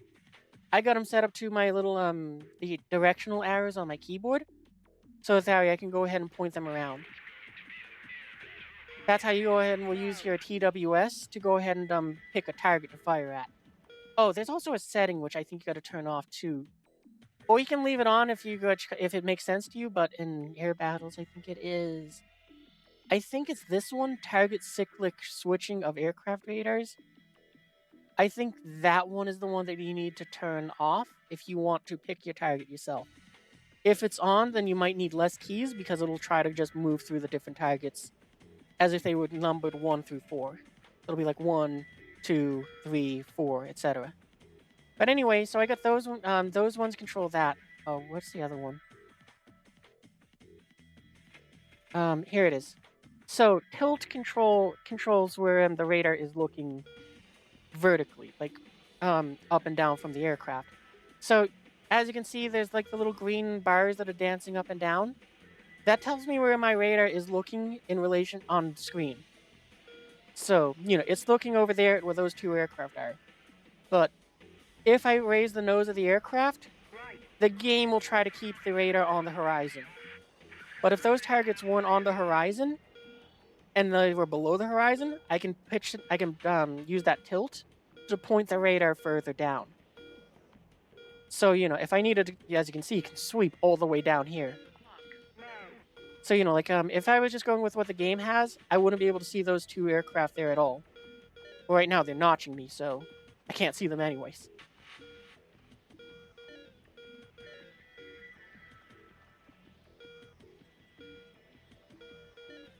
Here we go. And yeah, if I didn't have that, I wouldn't be able to block onto these ones here. Oh, and I've accidentally also activated the Mavericks to go and try to find a target, but they'll be fine. So yeah, those are the 3 buttons you gotta have to get the most out of your radar, as far as I've found. So I'll just put them on screen again. So yeah, these 3 at the bottom: the horizontal radar, IRST, target Q, control axis, vertical radar, all of those words again, and then radar tilt control. So, you can just see, you can type in radar. At the very bottom here, you'll find those 3. Set them to whatever keys work for you. And then you can go in and be able to fire your spam rams just a little.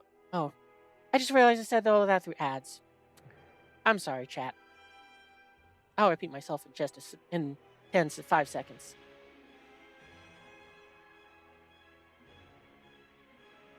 Welcome back.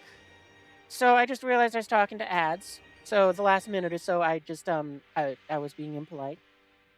So to repeat what I just said, to control your radar, within the designator, you need these three: the horizontal radar IRST target Q control axis, the vertical radar IRST on all of those words, and this one.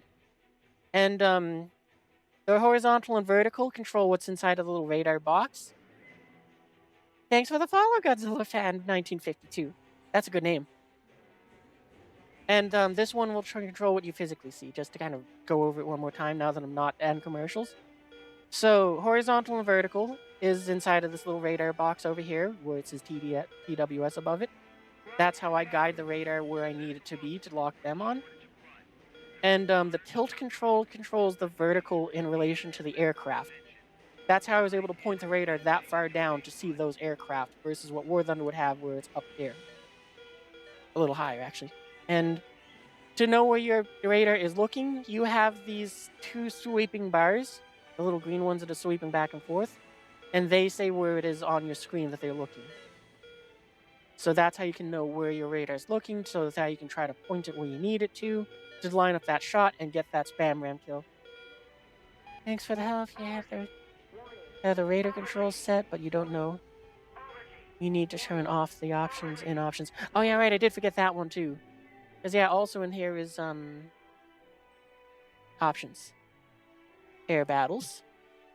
And then you gotta turn off this one. Because otherwise it'll give the aircraft numbers that it knows, but you don't. So that's how it will just kind of go through aircraft 1, 2, 3, 4, 5, 6. And I didn't like how that worked, so I turned it off. Like, I had it off originally, I turned it on, I tried to go and see how it worked. And I was like, oh, okay, kind of see how this works, I don't like it, and I turned it back off. And, I think you need to turn this one off, too. Its function is yeah, so that's how you can control the tilt of the radar. So you need to turn these two off so that's how you can fully control the radar. Stall warning. Left mode. Holy Bob Ross for us all. Thank you, thank you. You know how radars work due to DCS? Oh, nice. That was one of those games which scared me to get into just because, like, I don't want to have to read a manual to fly a whole plane. Nowadays, I probably would, but I don't want to do it still. It's like, I'm good enough with War Thunder.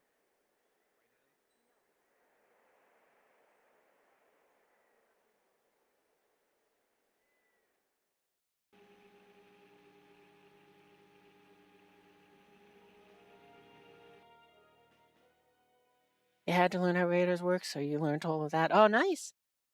Oh, and that's where TDC comes from. Oh, okay. Oh, thanks for telling me that. I love learning that sort of things.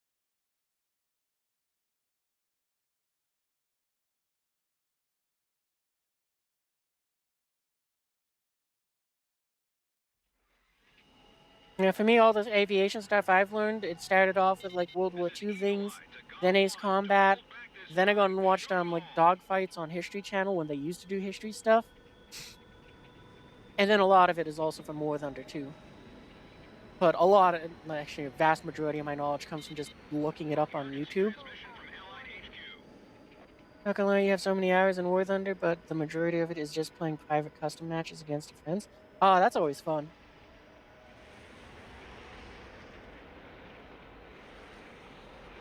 Yeah, every now and then I'll jump into custom games and just have a fun time with my top tiers in a carefree environment. I don't do them so much now because of the changes they did to premium.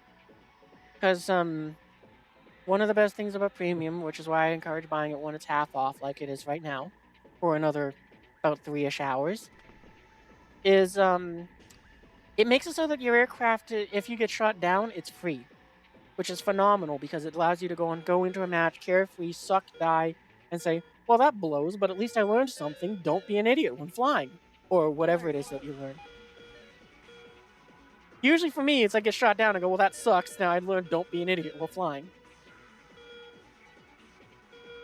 You know, we're going to be an idiot here and chuck a missile, even though I'm like 99% sure that's going to miss. Because I've already lost the target it was searching for.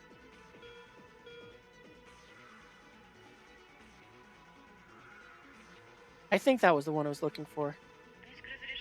That was the wrong button. That was the... Did we just fire the other... Yep, we just fired our other missile at it. Good job, me!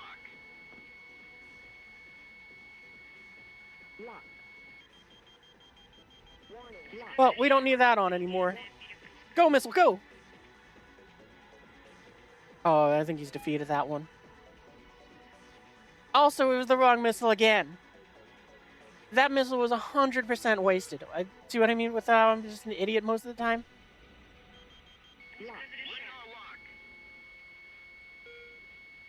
Okay, well, you're done. So we've just wasted 3 of our 6 missiles because we're great like that.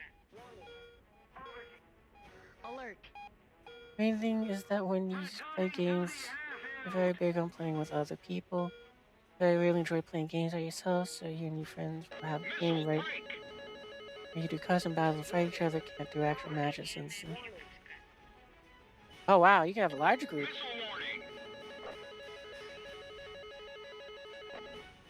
Yeah, no, that's fair then. Staff. Staff. Staff. Staff. Staff. Staff. Flare. Staff. Flare. Staff. Flare. Staff. Flare. Come on, turn a little harder, pilot. There's no time to worse out. You can take a couple G's. Staff. Flare. Staff. Flare. Staff. Flare. Staff. Flare. Turn off the flares. I don't even know what I'm fighting against. Is it a typhoon? No, it's an attacker of some kind. So I should be able to outturn it. I just need to... I need to let my pilot regain consciousness. Oh, we're done. Nope, never mind. I don't know where that missile went. I have no idea what a JF-17 is, but we finally can fire that off at it. Yeet! Oh, that's into the dirt. 4 for 4! Oh man, I might have to make that just one of those little challenges that I have where it's like, if I just dump all my missiles into the dirt, then I should just go and be like, okay, you guys get a subscription. Just free premium. Or shoot down an ally. Those might be something I have in the future where it's like, if I shoot down an ally or if I go ahead and just waste all my missiles, that's when we go ahead and that's when I gift out subs. Nice work, comm team. Yeah, that was a phenomenal game of us sucking. But we didn't die, so that's the good thing. You've gotten to the point where you have memorized how to start an FA-18C Plot 20. Wow, that's impressive. And a belated Merry Christmas. Cashmere to you, too.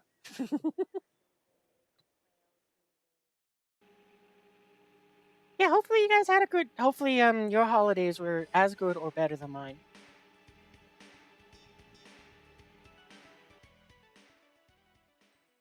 Because I had a pretty good one.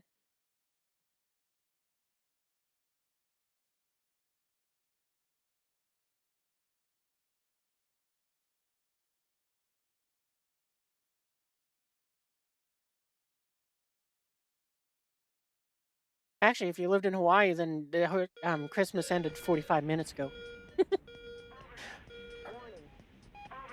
I don't know why I know that, but for some reason, like some time zones just make sense to me, and it's easy for me to do that math calculations.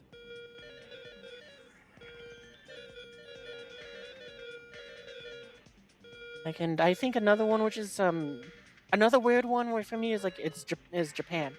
Somehow my brain was able to just find something to make it so it's like, oh yeah, I can figure out their time zones for that time zone somewhat easily. Like what? Well, it's 4 a.m. for me now, so that means that it's like 9 p.m. for them tomorrow. Or I guess, yeah, no, I think it's today for them. I don't remember exactly. No, yeah. Wait, nope. The day part is what messes me up.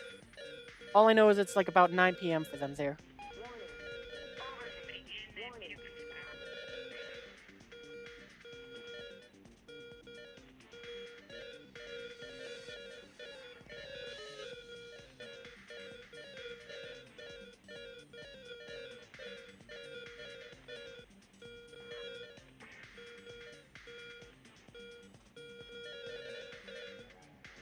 don't know why. It seems like the Russian radar likes to point higher than what I'm used to.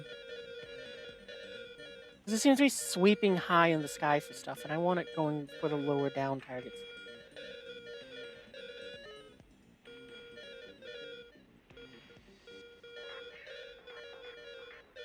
Пуск разрешен. Hey, we got good tone. Missile Let's see if we break! get somewhere. Предельная перегрузка. Missile warning! Missile break! One more. Break! Missile! Chaff.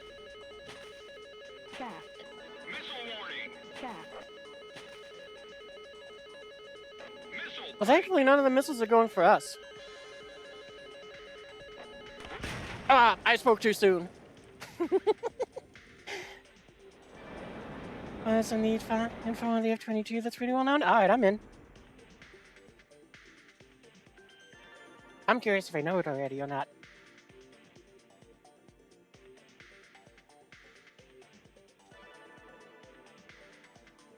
The SC-33 being a squadron vehicle is wild. Yeah, it really did surprise me too that it was a squadron vehicle. I did not expect that. Like I thought when I heard they were putting it into the game, I thought it was gonna be like where's their naval tree? Probably this one. So I thought it was gonna be kind of over here. I mean, it's kind of naval-ish, but I don't know if it is. Because I mean, with the American tech tree, when they go and release something new, I know it fairly well enough. The tech tree, I mean, that's like I can kind of guess where they're gonna put stuff. I wasn't expecting the F-15E to be over here. Like it just frustrates me to no end that this is what the bomber line turns into. It goes from bombers to attackers, and it's like, I don't like it. I still want them to add in the the B1, the B2, the B-52, and the plane I want them to add the most is the B-36 Peacemaker. Because it's one of those ones where it'd be phenomenal for just kind of filling in more of this gap here. So it's like you get the B-29, then you get the B-36, maybe it's like 7.7, and then you get the B-57s. Because that thing is a huge monster where it has like 6 engines, and it has 12 engines. But it's like I call it 6 engines, and it has like the propellers and jet engines. And I don't know exactly how that one works. But it's like I love that plane because it's so crazy.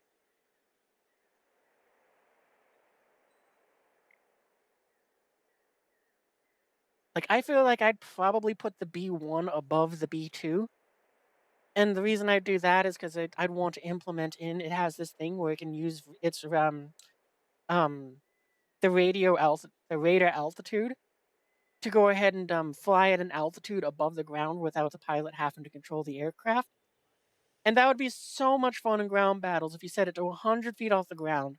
You're zooming along at Mach 1.2, and then you just dump 70,000 pounds of bombs on top of their heads. It's like, I'm not even aiming at anyone. I just let go a stick of bombs, and that's the end of this. I'm outbound. If I get some kills, that's great. And this is going to look cinematic. This is going to be cinema.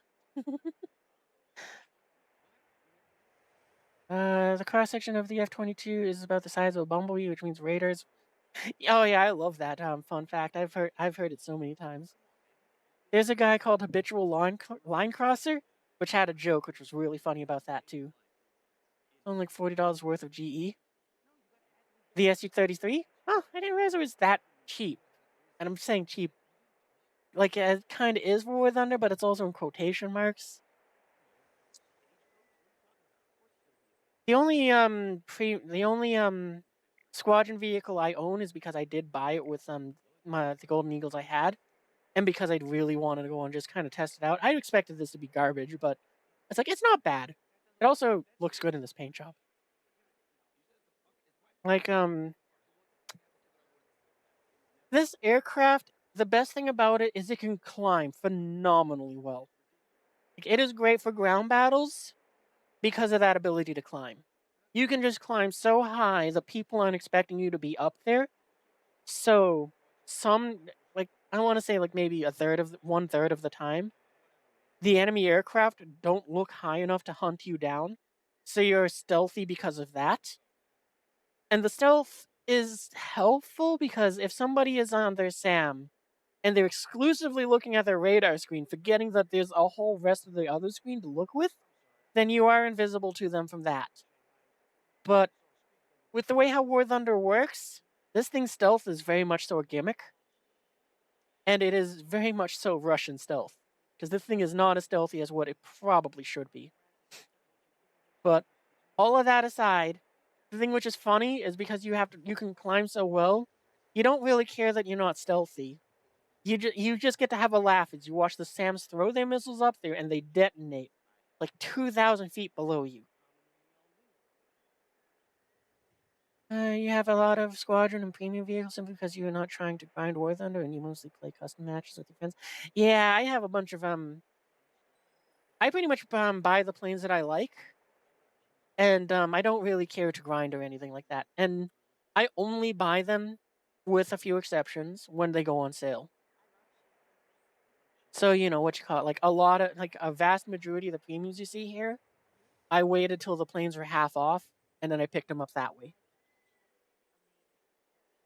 Like can't remember which ones did I pre-order, which would be the full price ones. I pre-ordered the A10. I know that much. Oh, we got the OG Pokemon song going right now. For Christmas, you spent 240 Canadian to get the EF2000. Wow, that is quite a pretty penny for that jet.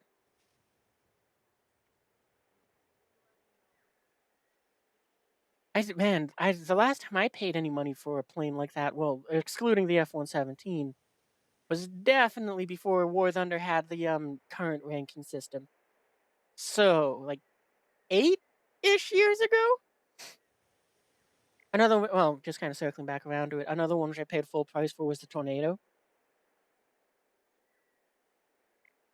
And I don't think I own any Soviet aircraft that I paid full price for. Because all of these premiums I bought while they were half off. Oh, that's I bet that means that the. Yep. Oh, all right. Well, that sale's over. That's a shame. Must probably ended an hour ago. You need to get 4 planes, including the F-2000, 27,000 kg. Wow. Thanks for the follow, Lux. What was I saying? We're talking about the premiums. Went over that. Yeah, that's the one thing. So I've said this a few times, but I haven't said it tonight. I very much so dislike the grinding system that they have for aviation in War Thunder. Like, it makes no sense to me why they made it so it's like, oh, to go and for me to unlock the Eurofighter, I have to unlock an additional 4 planes here, which is very frustrating.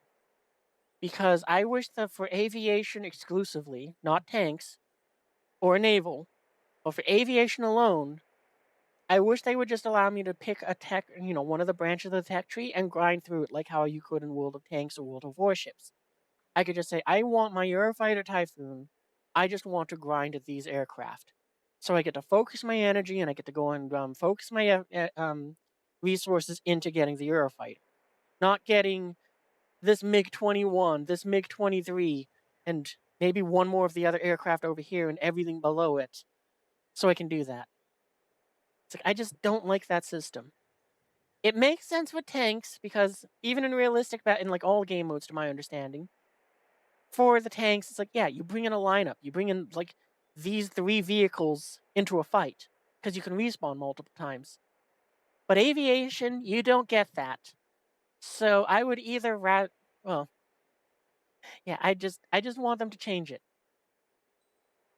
The other thing I would enjoy seeing them do would be just how many of them do I have? So for a while I was playing tanks, but as of like a few months ago, I just gave up on them. I wasn't having fun with them. I couldn't get them to go and be enjoyable to me because I'm an aviator. I want to fly aircraft. I want to do close air support, and I want to go ahead and back the tanks up with my aircraft. But as a tanker, I'm outright garbage. I am much more of a target and going to feed the team than be of any help to them. But as soon as I get my wings, I can go and do something to help them.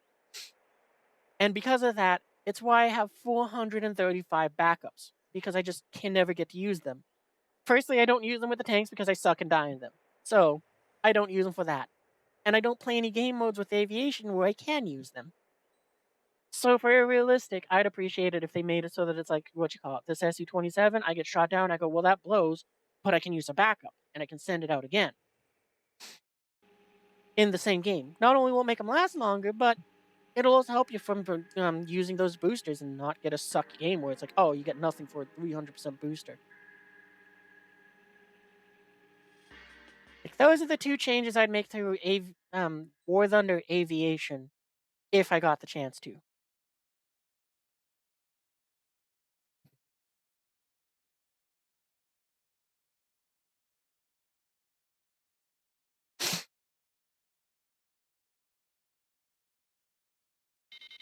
I received a wire from Allied Or, operations like, the two command. most important changes, I should say. Because, I mean, obviously, I'd want to make a bunch of little changes, but...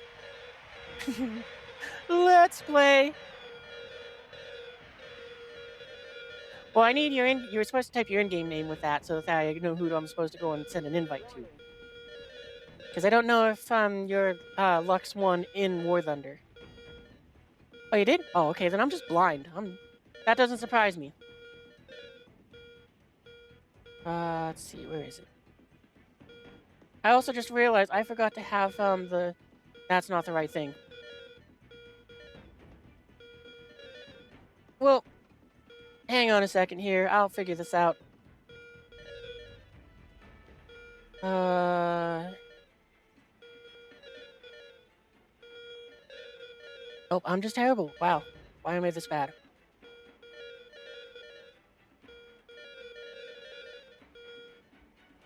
Oh, nope. I know why. Nope. I know. I'm just terrible like this. I know why I can't see the thing, which I'm looking for. Because I'm looking at it in the incognito window I have for, what you call it, seeing when commercials play. Hang on a second here. I'm probably gonna get shot down in the process, but I don't care.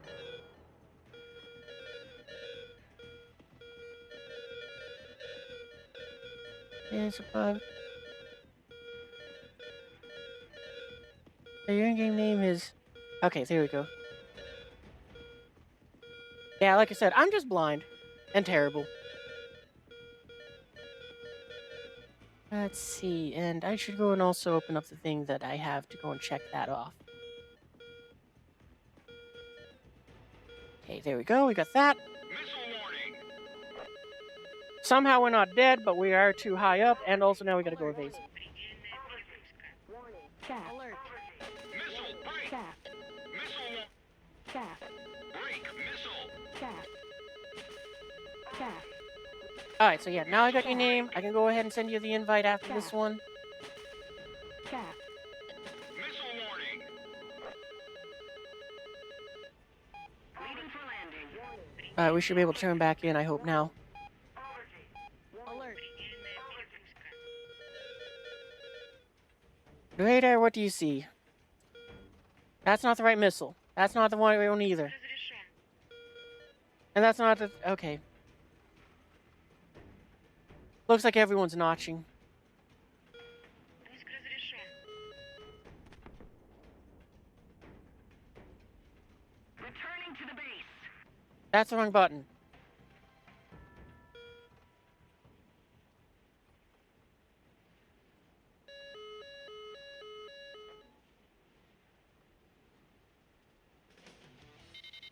Incoming message from Allied Forces Operations Command. Alert. Предельная перегрузка. Alert. Предельная перегрузка.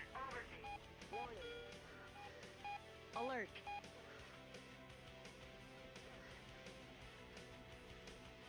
Which Sequoia is this? This is the SU-27 SM. We just unlocked it on Christmas Day. Like in the early hours off stream. Its first flight was earlier today, about 11 hours ago. Did pretty decently. But I'm a terrible pilot, so, you know, it didn't, it had a bunch of crashes. We're gonna break off so that hopefully we can keep a radar lock for the missile in case it needs help. Okay, cool. Or we can go. Never mind. It's still the missile was smarter than me. Oh, oh no, oh no. Oh, we got no control, so we have lost control for it. It's okay. We ate 3 missiles for the team. That's a good day.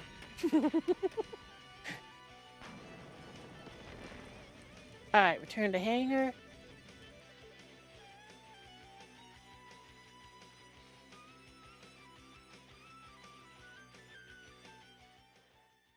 Well, it's a good thing that I found your name in the chat, because for some reason it didn't show up in my feed. Anyway.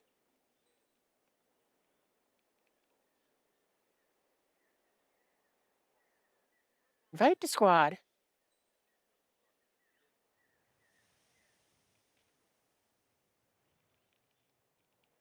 Your names would be funny to see in chat. See together in game. That would be interesting. I don't know what your other in-game one is. Yours is Light Handle. Oh, okay, yeah. Wow. Your names definitely would be interesting to see together. You're always pilot, don't worry. You're a Shakur pilot, so do Cobras for Kovatrov's bells, and you do BV without chaff. Yeah, I've been doing a fair few without chaff as well, because I finally figured out how to do those more correctly. I've also finally figured out how to go and use... Oh, actually, is the still going on still? No, sad face. No, it isn't. Okay, well, you know what? That means we're free from grinding out this thing. We're gonna send up our Freegal. What even is my daily thing again? Win battles. Okay, and that one was... Okay, yeah, Thunderer. Yep, time for us to go ground pounding with our Freegal. Oh, I should make sure that you're at a BR. That's the... I think it's set onto your fighter, so I think we're good. Yeah, the Shikoris are definitely, well, they're my newest learning, experience. Because as I've said many times, my main is America. As proven by, literally, I have no American aircraft to grind. I only have these ones. All I can do is knock out parts on them. If that's good. And it's like, I just know how to use them. And it's... The worst thing about the, Eagles for me is, and the American tech tree as kind of a whole, they spoil you so much. Like, as a tanker, when I got on my Abrams, and then I went over to the the Soviet T-series tanks, T-72s, T-80s, and T-90s. I don't know any T-90s, but nonetheless, it was like, I was spoiled on the Abrams because of the fact that it's like, oh, this is what it's like to not have reverse gears. Like, it's one of those ones where it's like, oh man, you don't realize how much America spoils you until you switch to Russia. Like, just with this Eagle now, you might have saw just a little bit of text that said flaps landing. They're not down anymore. The F-15's smart enough to go, listen, idiot, I know that you're not smart enough to go ahead and control my flaps, so I'm just going to tuck them away for you, so that way you don't break me. On the side note, though, I gotta go ahead and... Nope, there we go. Nope, there we go. Now on the spam rams. So, you know, I love it for that reason. Also, as we've pointed out with the radar system, I'm gonna point this about there. Oh, it won't matter. We're about to finish the radar. But yeah, it's like the Su-27s, as I've learned. It's like their radar is like, it's just left, right, center. Versus the Eagle, where it's like you just point this way exactly where you want. You're researching the R-27 ears with the SU. Oh, okay. I think I'm on the same upgrade. Alert. Man, that Eurofighter is so beautiful. I can't wait till I have one of my own. This Eagle, though, is great. Alright, let's find some unlucky SOB to go and toss some freedom their way. Yeah, you'll do. Toss one. Fox 3. Wait, I need to keep the radar on it. You also don't... This is another thing which I take for granted as well, which is the Eagle's insanely powerful radar. That guy, if I was in my Su-27, I'm sure I would have lost track of him. Oh, now I finally have lost track of him. Oh, we got him back.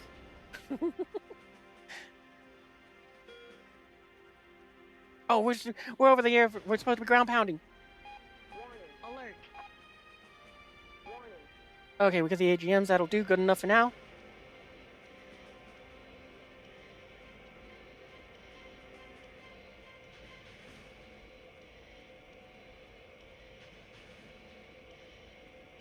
Yeah, I think we got a lock on that one.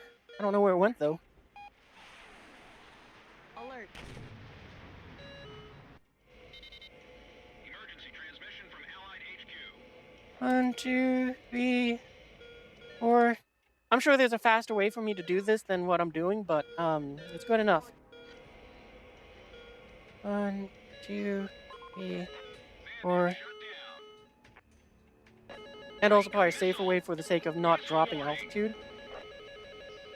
I should definitely see if there is a way to do it better. The enemy threat level is down. But for the sake of right now, in this haste, it'll do.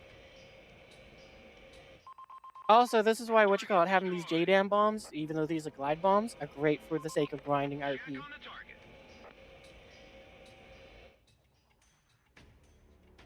Oh, hang on, wait, we got, you need a Sparrow? There we go.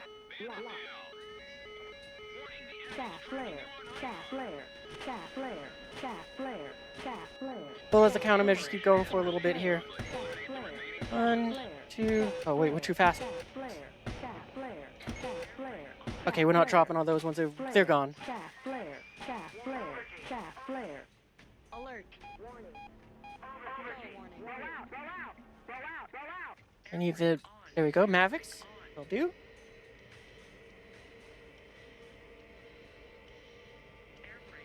We might be too close for that to hit. Nope, we weren't. Okay, we're cool. Target destroyed. Neutralize target. Alert. Alright, if we do this right, we might be able to toss these bombs at them. Yeah, we definitely can. 1, 2, 3, 4. And I've also lost track of my fighter escort. Where did it go? What do we got left? The spam rams? Alright, we're good. Gotta put the radar back off our nose, though.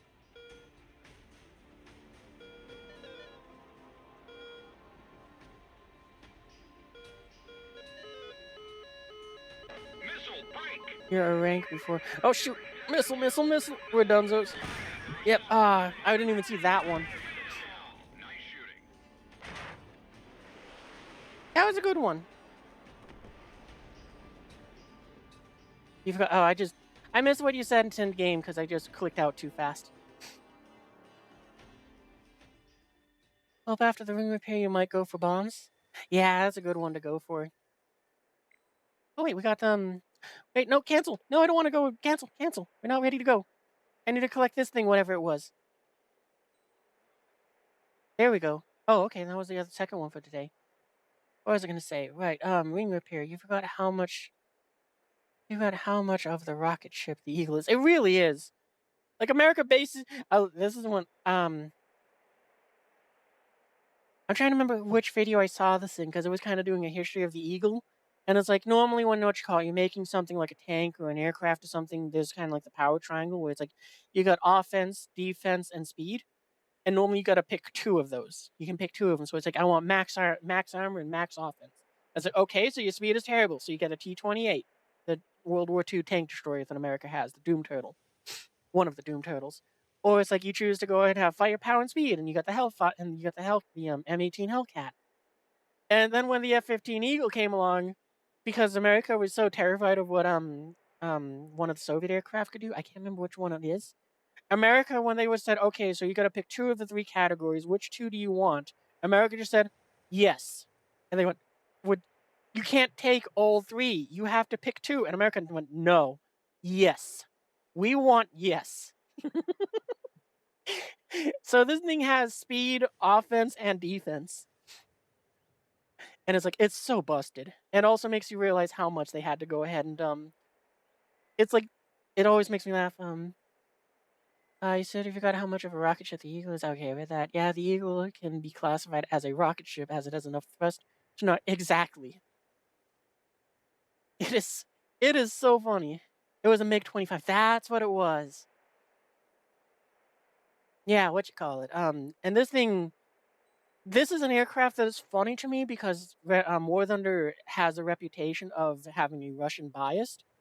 So, aircraft that aren't Russian will usually perform worse. I have no doubt in my mind that is the true with this Eagle as well. Because it is one of those things where it's like every now and then you'll get sort of those situations where it's like, I'm pretty sure that the Eagle should have won this fight, but it doesn't matter.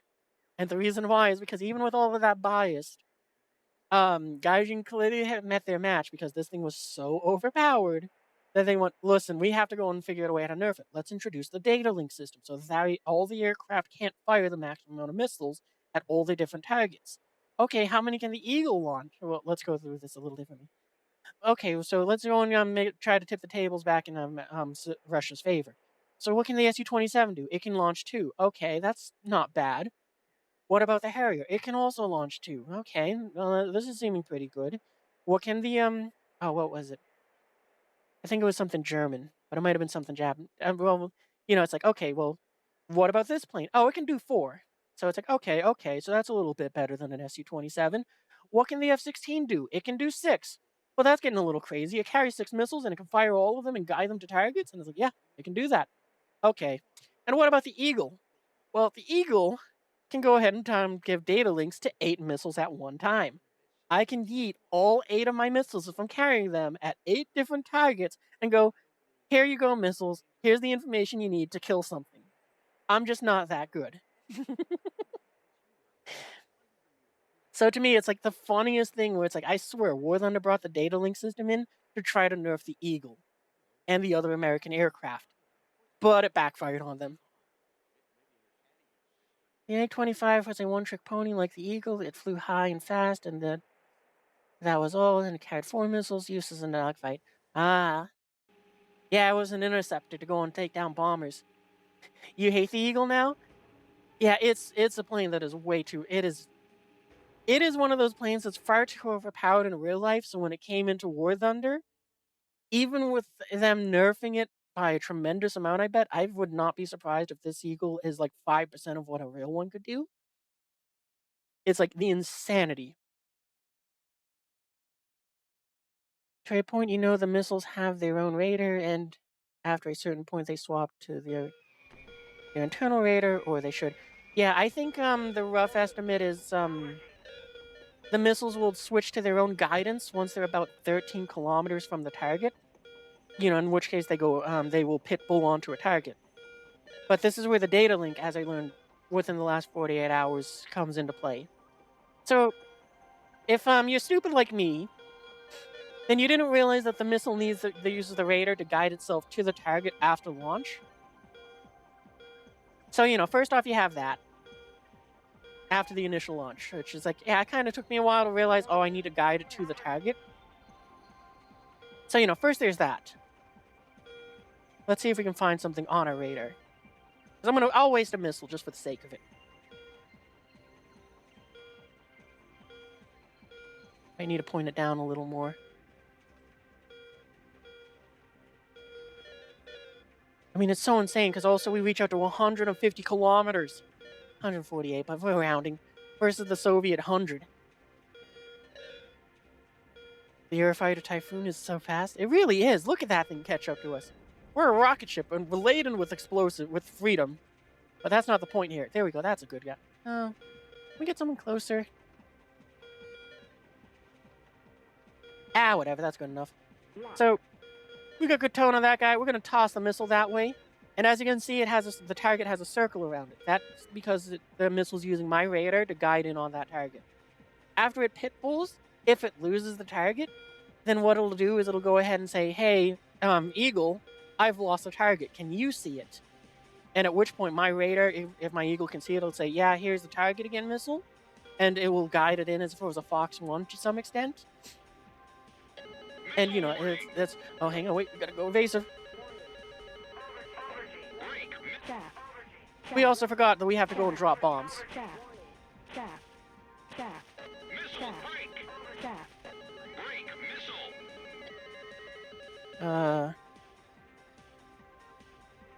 Missile warning. Fam, go. Missile break. Oh, we're too fast for bombs. Break missile. Ah, did we at least get the second Maverick off? I probably should have been more evasive. I just got so focused in on trying to do that. Bandit shut down. But anyway, yeah, what you call it? That's where the data link also comes in helpful. One thing I like about DCS or BMS, the HUD will tell you when your missile goes active mode. That is very nice. That is way cool. I didn't know that it did that. I don't play DCS, so I'm not that surprised, but it's still really cool to know that.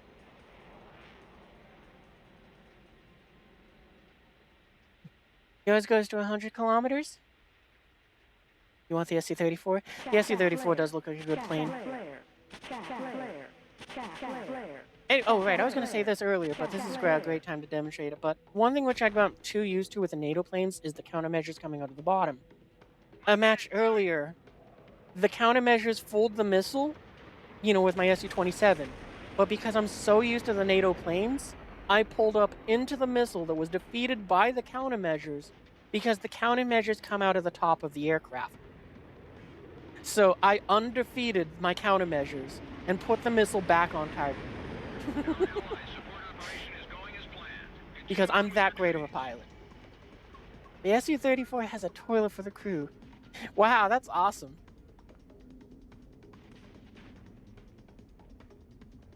The only aircraft that I know of in the US that has a toilet inside of it is the B-2.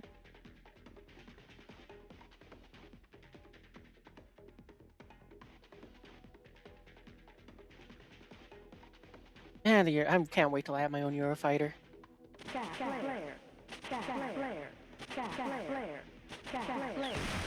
That was a crazy flip. I was really hoping it would dodge the missile, but I'm just like it would, but it didn't. That's unfortunate.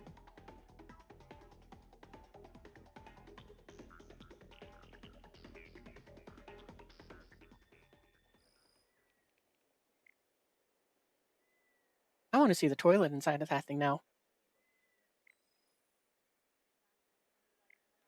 Preview.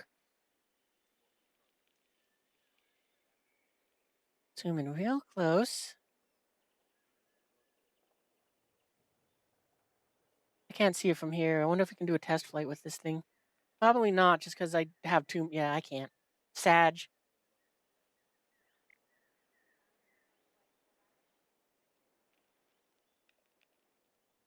Yeah, near the missile's bracket symbol, there is the letter A and a number. The number represents the number of seconds until it goes active. Oh, I didn't know that.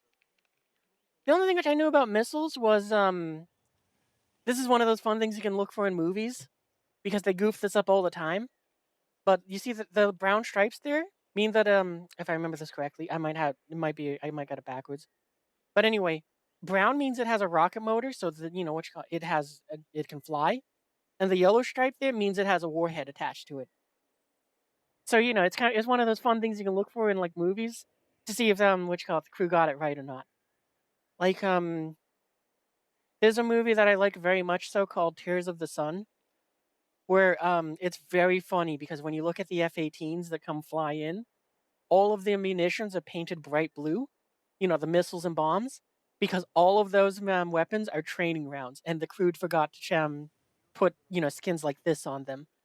So it is hilarious watching them fly in with sparrows and sidewinders that are painted bright blue, like from head to tail, and same with the bombs. Just learned that the last game. It's the last game, but your radar goes out. Wow, 300 kilometers, and the your fighters is 6. That's not bad. That's really good.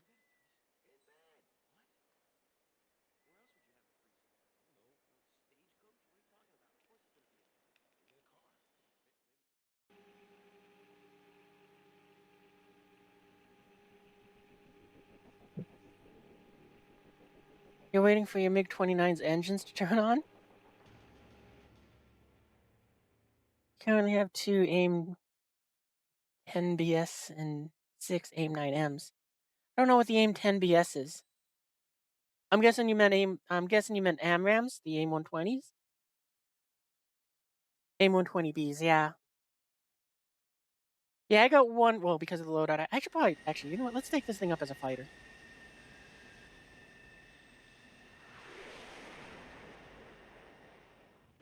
Here it is.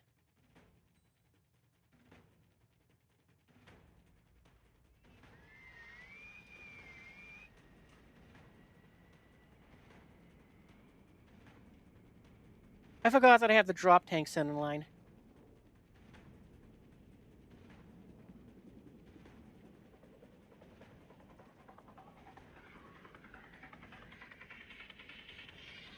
I have this thing's load up set up wrong, I just realized, because I usually only take one Sidewinder.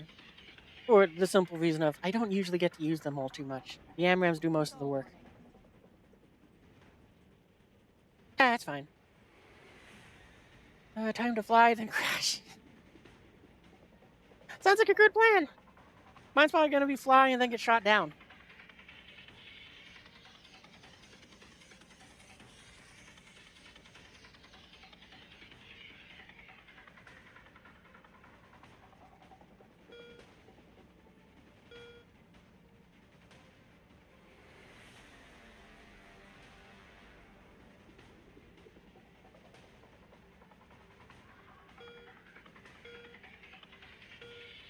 I'm curious, do you got like one of the special smokes?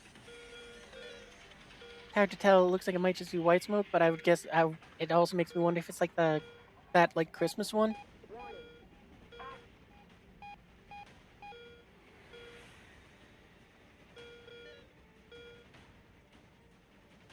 That thing is so fast. That's crazy. Yeah, it looks like it's a snow one. I wish War Thunder would re-release those ones, because it's like every time I took like a break, I found out at like months later, it's like, oh yeah, they did this thing, and it's like, suck. I missed out on it all. Lock. No, we're not gonna fire any. We're losing locks on things.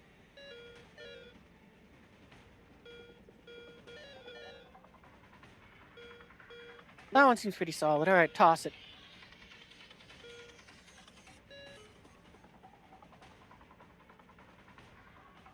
Missile break. We can. We'll toss one more at that guy, and Missile then we'll go warning. away. Chaff. Chaff. Break. Chaff. Missile. Chaff. Chaff. Goodbye, drop Chaff. tank. Thank you for your service. Chaff. Chaff. Missile break. Chaff. Chaff. Chaff. Ah, dang it! I should have dived. I forgot that in the roll I lost altitude. Or in the turn.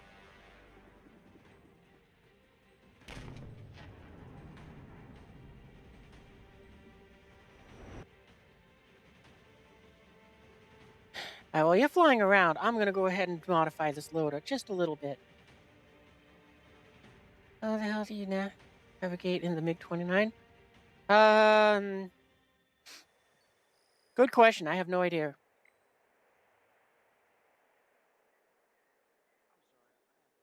Secondary weapons. We need to edit this loadout because we got one. We want to swap out this one for another AMRAM.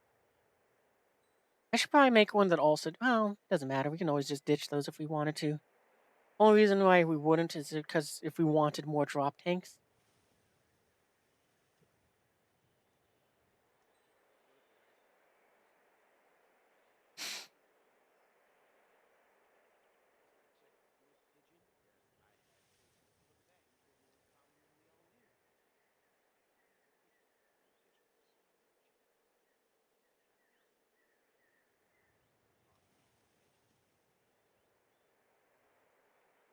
How do you navigate in the MiG-29? I don't know. Now I'm just kind of thinking on that question. Probably the best answer would be to look out the window and see if you see anything familiar. After that, you got your controls. Depends on what you're flying for too, because maybe if you're looking for a Burger King, those are pretty much everywhere. There's a map there.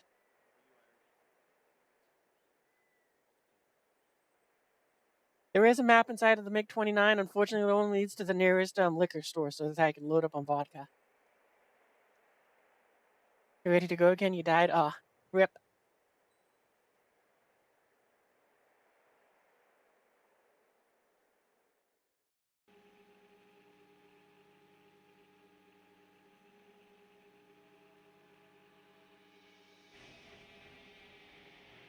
definitely could be flying smarter if I was more focused on it, but I don't care. I'm having fun. Oh, we gotta also change this around because we got more chaffing. That'll do. Good enough.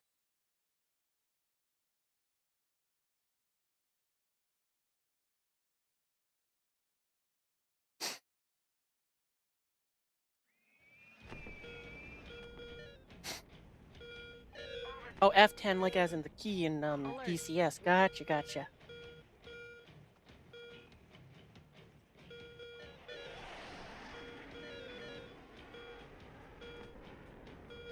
Yeah, there we go. Now we gotta set.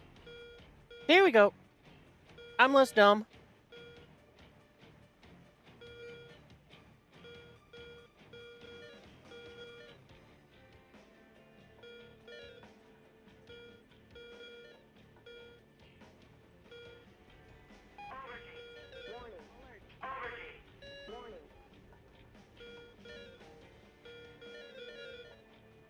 Oh, it is so nice to be back in an Eagle after after the last several days of flying around in the Soviet things.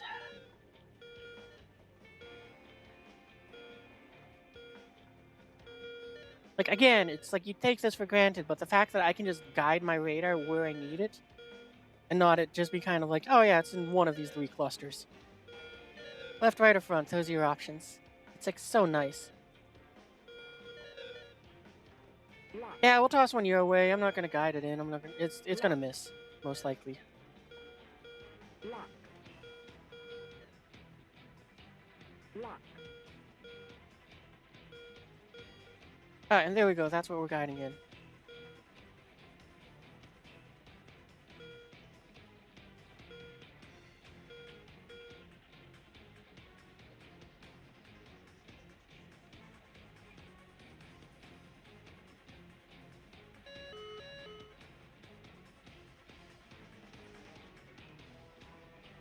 Lock. We got left 3. Alright, yeah, let's toss one more.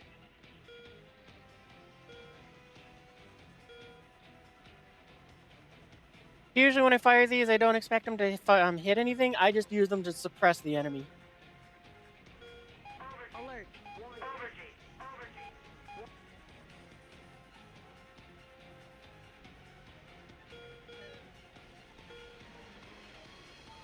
I'm really we're doing it. Alert. No, that's not what I need you on. Alert. Oh, did I rip my wing or did I get shot?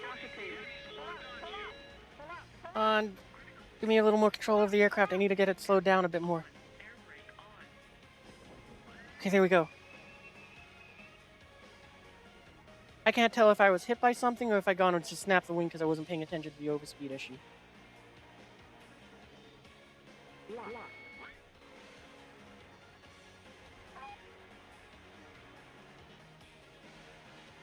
Lock. It doesn't matter. We're dead. Stand by. We're analyzing the situation. Lock. We're gonna just fire everything we have at you because I mean, there's nothing else we can fire at,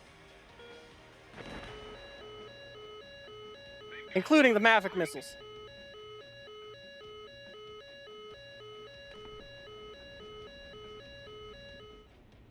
Multiple transport planes have been shot down. The operation isn't progressing fast enough on the ground.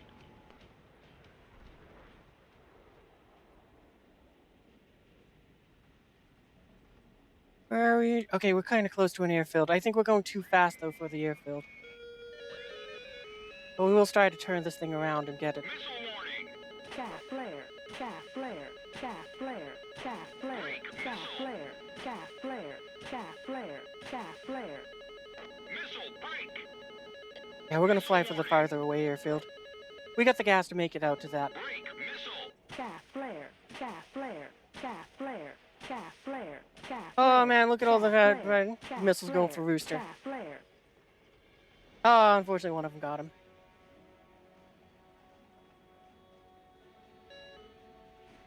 One of the few things War Thunder does get right. This thing can fly with one wing. We could miss more of this wing and still fly. We just need to keep our speed up. Yeah, this thing can fly with no wings. Like, I've almost gotten one home with no wings. Or, like, the little stubs that War Thunder gives you. I think I would have made it home, except for, what you call it, just, well, we weren't anywhere close to the airfield. But it was in that area where it's like we had enough control because the tail was undamaged until a missile just was like, you don't have no tail. And I was like, oh, okay, I guess we won't land then.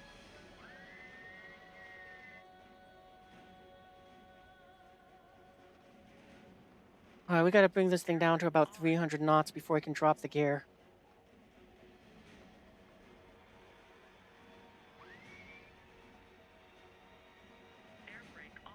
I might be able to drop him at 350, but I'm very uncertain of that. We're gonna try anyway.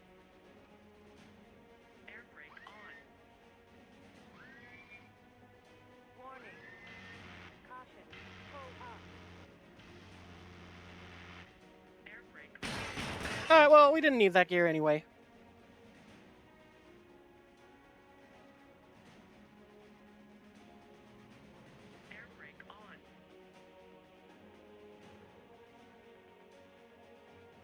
You did your job to get on Life 6? Thank you, thank you.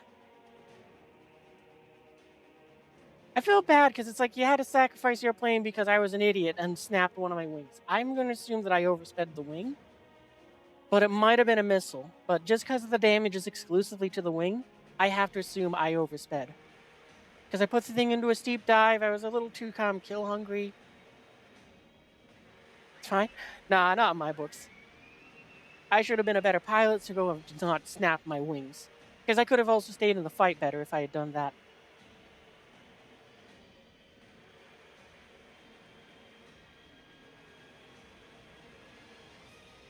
Could have killed the Mirage, but you messed up. Ah. I would have laughed so hard if, I think because it's the Mirage I fired a Maverick at. I would have laughed so hard if I had gotten that guy with the Maverick missile.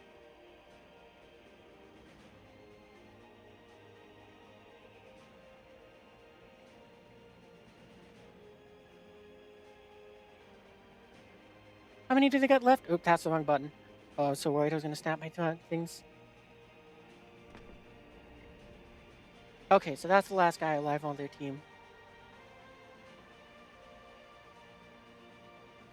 Sideways wasn't locking and he was closing too fast for guns. Ah. I hate it when you have those situations where it's like the missile should lock on, but it just decides it can't.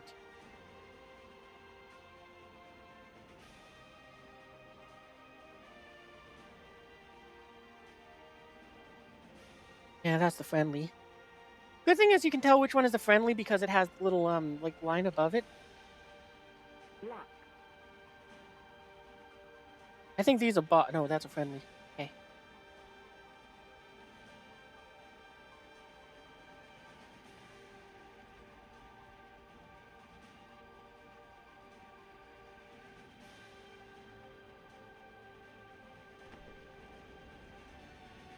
I'm hoping that's an AI. I forgot. This is one of those things which I love that they added in.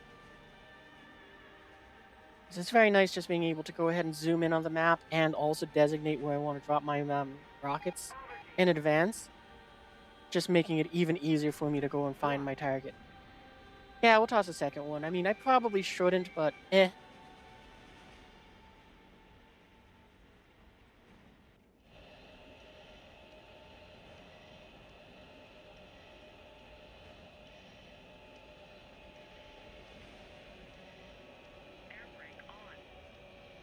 This cloud is very low. I don't like it.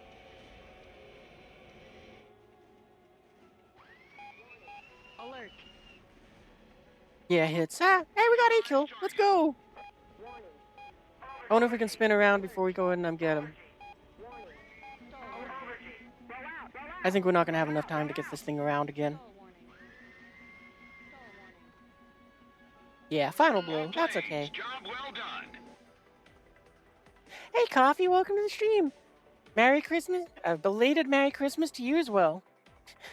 Or as I've been saying today, Merry Cashmere.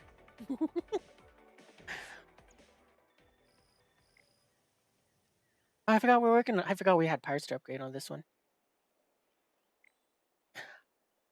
Oh, actually, you know what? I'm gonna go back to being a ground pounder for this, though. I mean, I know I can switch the loadout there, but I might as well do it here.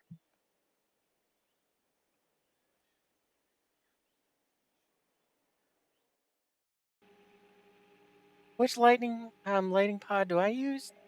Do you get? I think it's a lightning 2. I can look in a second. Sidewood was there was clouds between him and you. Okay, that's why I wasn't locking up. Cause you get the lightning 3. That's awesome. Oh, I get a lantern pod. I don't even know which one.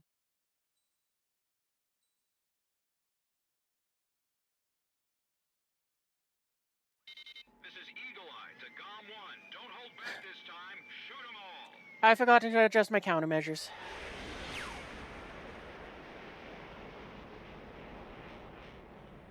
Let's see. That'll do. Emergency transmission from Allied HQ.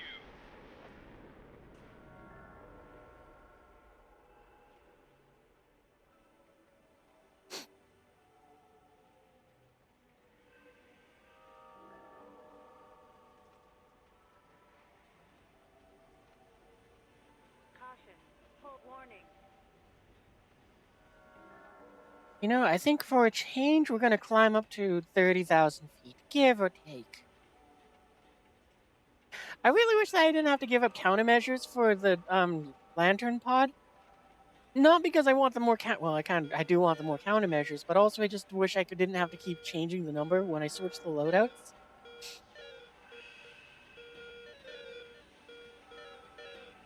Ooh, what was up that bump? Turbulence. We're going with turbulence.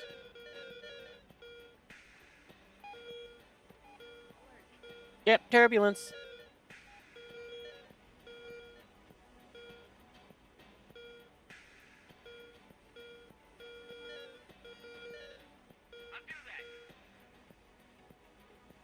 Well, this might be the last game or second to last game we do tonight. Because after that, unfortunately, I have to get to bed so that I can go and wake up on time for work. I mean, I do got a little more I gotta do before I can go to bed, but the point is, this is gonna be the last or second to last game, unfortunately. I'm having a lot of fun though, so it's like I don't want to stop, but stupid adulting. Missile. Yep, we don't care. It's not a missile. Missile. Break. Missile. Missile warning. Break.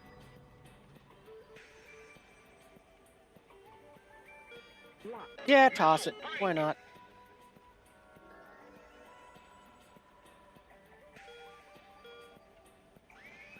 Oh, we should do the little scrolling in. We don't need to be exactly accurate for that, but we do need to go and know where we're going. Yep, we got it off the nose more or less. That's good. The enemy's tracking you on radar.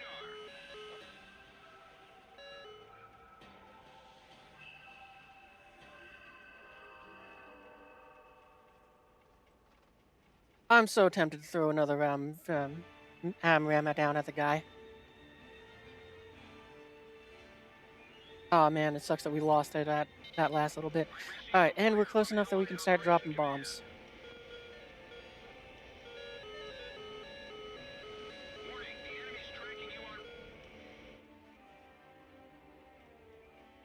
Confirmed. Squad map updated.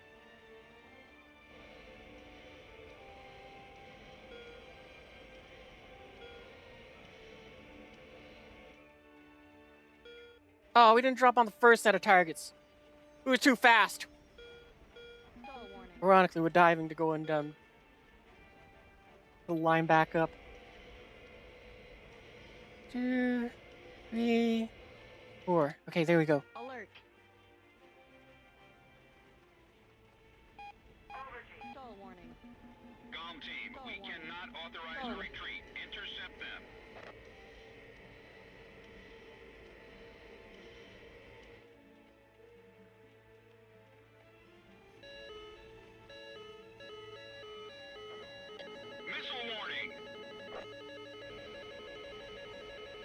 Ignore that and hope that we can go for the better. Check on the target. Oh, we shouldn't have ignored it. Dang. You're gonna get the MiG-29 SMT in War Thunder? Oh, nice! I might have that one, but I can't remember. Bandit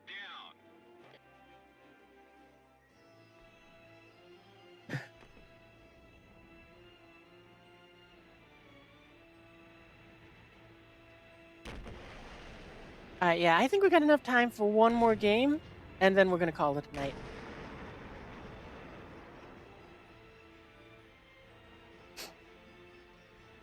So it's above Mach 1.3, you can catch you and fly it right by you. Ah!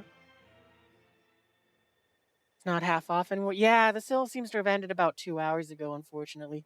Which is why I've switched back over to my Eagle.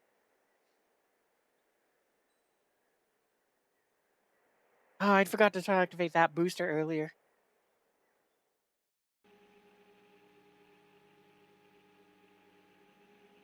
Alright, so yeah, after this game, we're gonna go and find someone to go ahead and send the raid off to, and we'll see what we can do with that.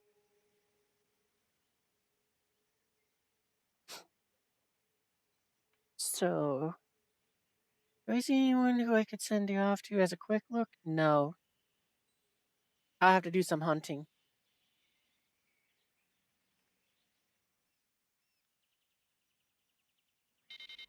Incoming message from Allied Forces Operations Command. The IS-6 is pure. IS-6 is pure bias. Yes, it is.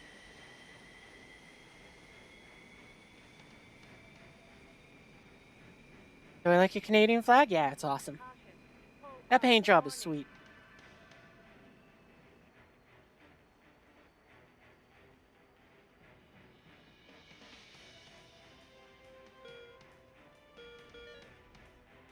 You know, we might do one more game after this because this takeoff made me think, oh, we didn't do any of the fun takeoffs. So we'll do one more game just for the takeoff.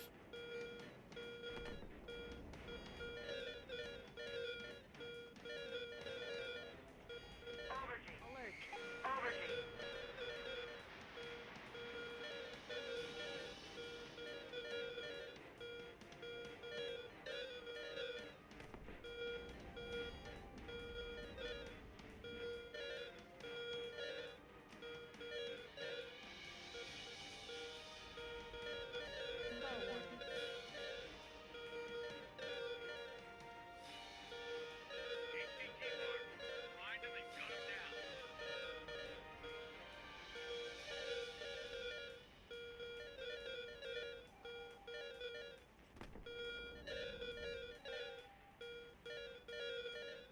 All right, I've gotten. I'm admiring my plane too much.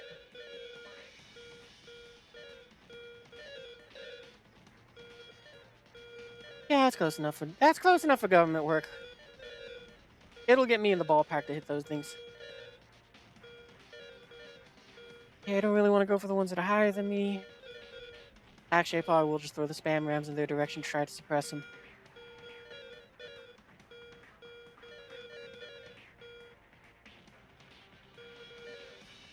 Nope, we're going for that guy.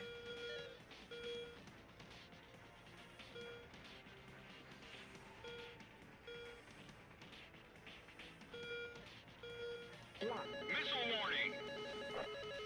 I should really learn how this one works. Missile break. Oh wait, we're lost, spiked. Missile warning. Chaff. Chaff. Chaff. Break. Chaff. Missile. Chaff. Chaff. No, we're gonna keep descending. Missile warning. Chaff. Chaff. Missile break. Chaff. Chaff. Break. Missile.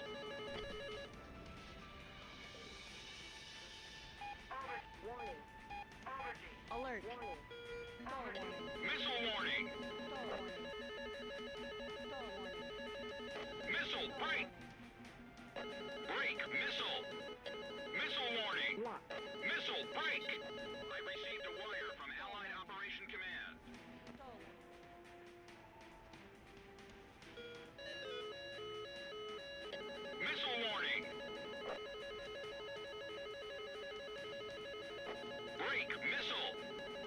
that's not good. Oh, come on. Shaft. Shaft. Shaft. Shaft. Shaft. Dang it. Yeah, I saw just a little too late.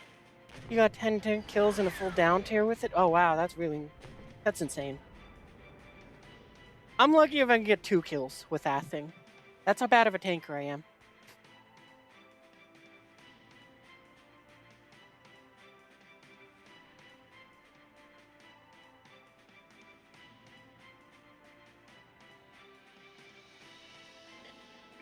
Alright, so yeah, we're gonna do one last game after this, just because I wanted to have one of the fun takeoffs. We're probably gonna only climb up to about, like, normal is like 16 to 17,000 feet. It seems like if I go and start leaving a contrail, I do worse. I think I just think about it too much. Oh, and we got those new Mavics. That's awesome. So I know in a different stream I mentioned that it's like one of the things I'm probably going to do is I'll leave some things on this to be spaded. I've since reversed my decision on that because this is an aircraft which I'm probably going to be using a lot to grind. So unlocking the other bits on it is probably going to be very helpful. So unfortunately, that means we're probably going to be wasting the bonus RP that we get over here, which sucks. But honestly, it'll be one of those things where it's like, no big deal.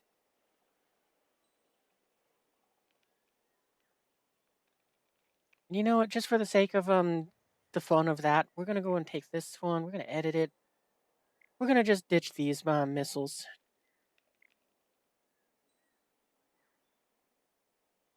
Just going pure fighter. I also forgot to switch to it. Good job, me. All right, time for the final sortie. Have you checked what the Mirage gets for ground? I have not. The only thing I think I've heard it gets is the Brimstone missiles, which are kind of like the Mavericks, but I don't know really anything about them.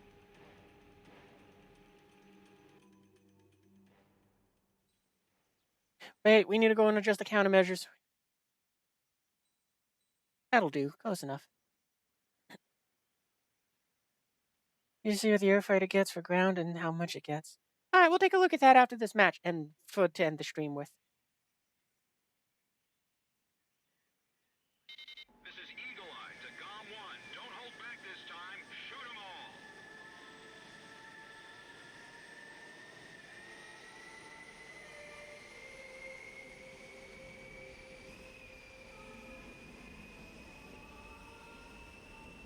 all. All right, time for the front takeoff. We're gonna stay low. Turn on the smoke.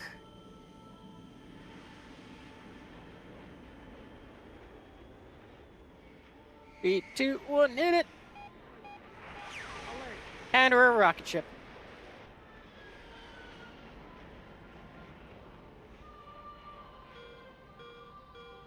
Stall warning.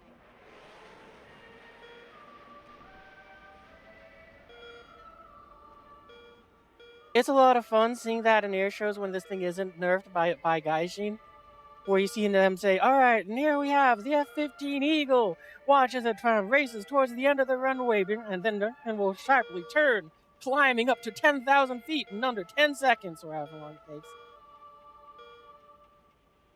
And it's always so insane because it's like you see it. It's like this huge plane on the runway.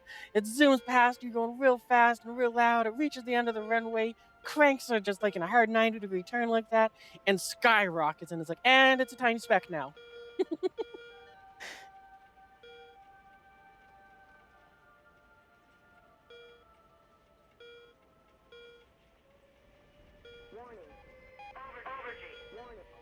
Like they also do it with the F-22 Raptor, and it does it even faster. And then what you call it, they have this fun part where the thing kind of puts itself into a flat spin and throws out some countermeasures everywhere. Oh, it's great. If you get to see an F-22 at an air show, it's one of those things which you will enjoy it so much.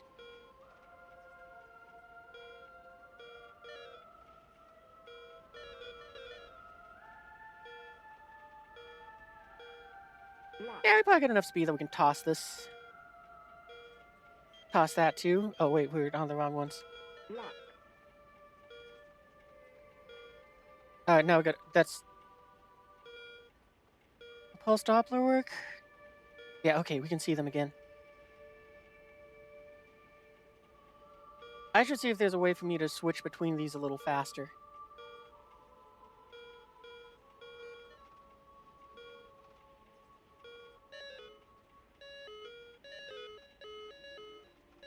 Break missile.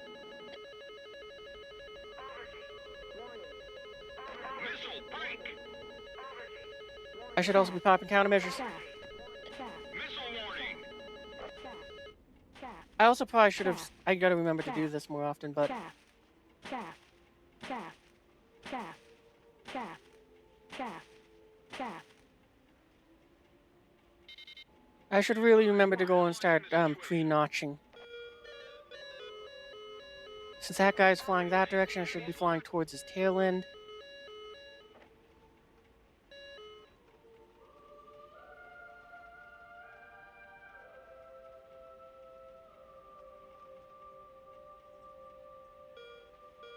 I think we got him good. Ah, I didn't even hear the RWR warning for that one. It must have been coming from below. Ah, that's so unfortunate. But I think we got a kill. I think we splashed the other guy. Yeah, we got him.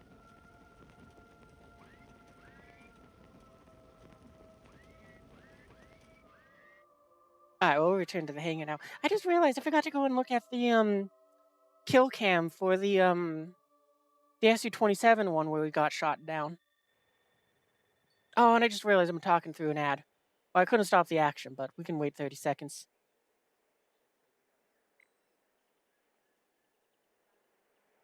Okay, so what shot me down? An F-2000A. That looks like the Italian Eurofighter. Oh, this is my hit. Oh, this is who we shot down. Go ahead and watch as our ram goes. Poor pilot. I love that they added this in. Just that you can watch the kill cam thing. It's also helpful just because it kind of helps. For me, it kind of gives me an idea of, oh, this is where it got me. Like, yeah, from below. Oh, it detonated near us. That's interesting. Huh. I'm surprised that we didn't go into like a soft death sort of thing where it's like, yeah, you still got control over the aircraft, but you might as well eject. Just because it doesn't seem like it killed the crew. Because I would have expected it to have grayed them out if it did. I don't know. It must have just knocked out the crew. But yeah, I love that they added this in. Because it's so fun to just kind of watch. We're going to check the, yeah, we're going to check that out in just a second. We've had our fun looking at that. But I'm glad we got an air-to-air kill. Oh, and I'm going to, before we go and do that, let's switch this back to this loadout. Nope, that's the one we're on. I keep forgetting I need to go and do Thunderer, which, that's where I would be using that loadout. But we might go and use the Harrier for that later on, not now. Anyway, let's go ahead and go to Germany. Because it's the Eurofighter that I'm probably going to be getting. Secondary weapons. Oh my, what? That is so many brimstones. That is 18 brimstones. That is 18 brimstones just to go and say, yeah, your ground forces don't exist. Or, I'm going to just explain this. So, even though I don't do ground battles a whole lot, the reason why I really wanted in Strike Eagle for ground battles is because of this loadout that we have right now. This is technically my air-to-ground loadout. And the reason why is, all of those bombs that you see on the underside of the aircraft, they're not meant for getting kills. They're just meant to go and be a big middle finger to a Panzer S. Because what I'm going to do is, well, we'll just do the test flight for simplicity's sake right now.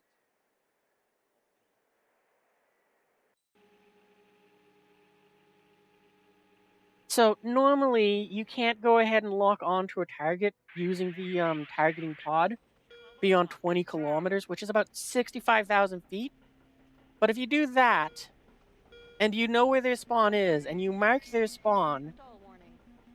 you could go ahead and pre-designate the point, that's probably like, I'm gonna guess it's probably 50 kilometers away. I also just realized that Hey, Jet, do you have ibuprofen?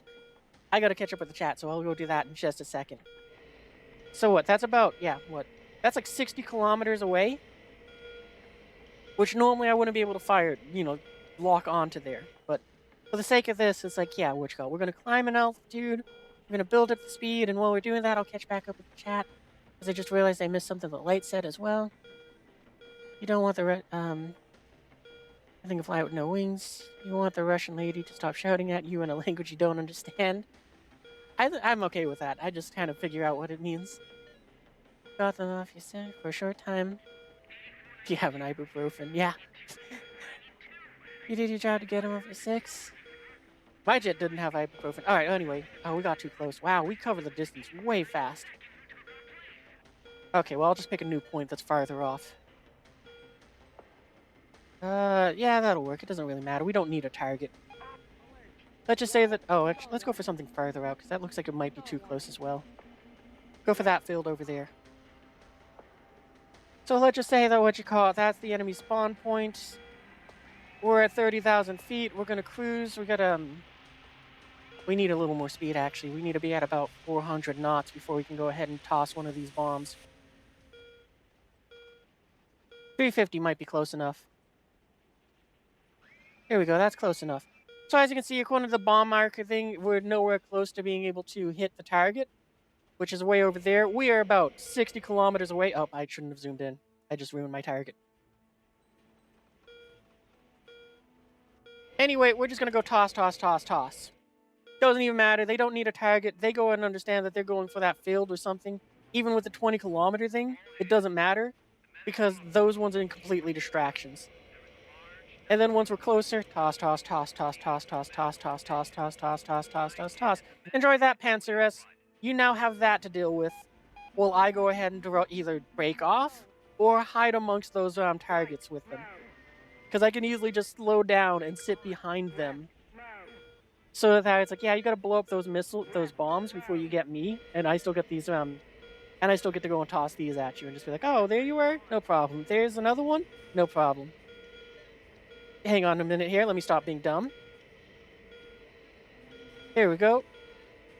Yeah, and it's like, yeah, this is how this eagle is meant to is going to be used in ground battles. It climbs up really high, it throws its bombs, and then it leaves. And it uses the Mavericks to get the kills. Because I could use the bombs to do it, but I expect them to just be decoys. Anyway, let me get back to catching up with chat. But yeah, I must have missed that ibuprofen one that you said like a while back. I'm sorry. I'm blind. Let's see. Then there was the coffee rate with the Merry Christmas. Okay, so I just missed a portion. I missed what Light said. I feel bad about that one. FA-18 was leaked for release next year. That doesn't surprise me. That plane's gonna break the game again. Like, I wouldn't be too surprised if they go and put the FA-18 in first, and that thing kind of breaks the game. Oh, excuse me. And then they introduce the FA-18, like, 4 months later. Just so that it's like, great, the grind that I had has no purpose. Remember to chat? Yeah, we already did that. ELOB you pay for is like 13 kilometers? Yeah, the glide, like I said, this thing's loaded is designed because I hate the Panzer S with a passion. Not because of it range is part of it, but the reason I hate the Panzer, well, we don't need to look at it. It's old, but we'll do it anyway, just because it helps focus me. Yeah, I hate this thing for two reasons. The first one is because, of course, the Soviets would get something that has nonsensical systems to it, with the TWS tracking able to three things. It's able to go and at the time I thought it was like how the Fox 3s are and could fire on three things at once and they would track. But I don't think it is like that. But anyway, aside from that, it's like, yeah, it's kind of, that was the one thing, but also the 20-kilometer range is the big bullshit to me. Because it's like, it is the clearest visible, it is the most transparent War Thunder has ever been with their whole Russian biased. Because At the same time as this came out, they introduced the. It was around the same time, not the same patches or anything, but it's like so the Panzer S1 comes out, the F-16C comes out, and the Su-27 I think was the aircraft, or it might have been the MiG-29. But all of those come out. Shorthanding this, the aircraft have 2006 technology because people that know more about the F-16 than I do, and also the and also the Russian aircraft, could look at the gear that they had and go, "Oh, okay, so this is a 2006 model." And it's like same with the missiles on the Russian aircraft, 2006.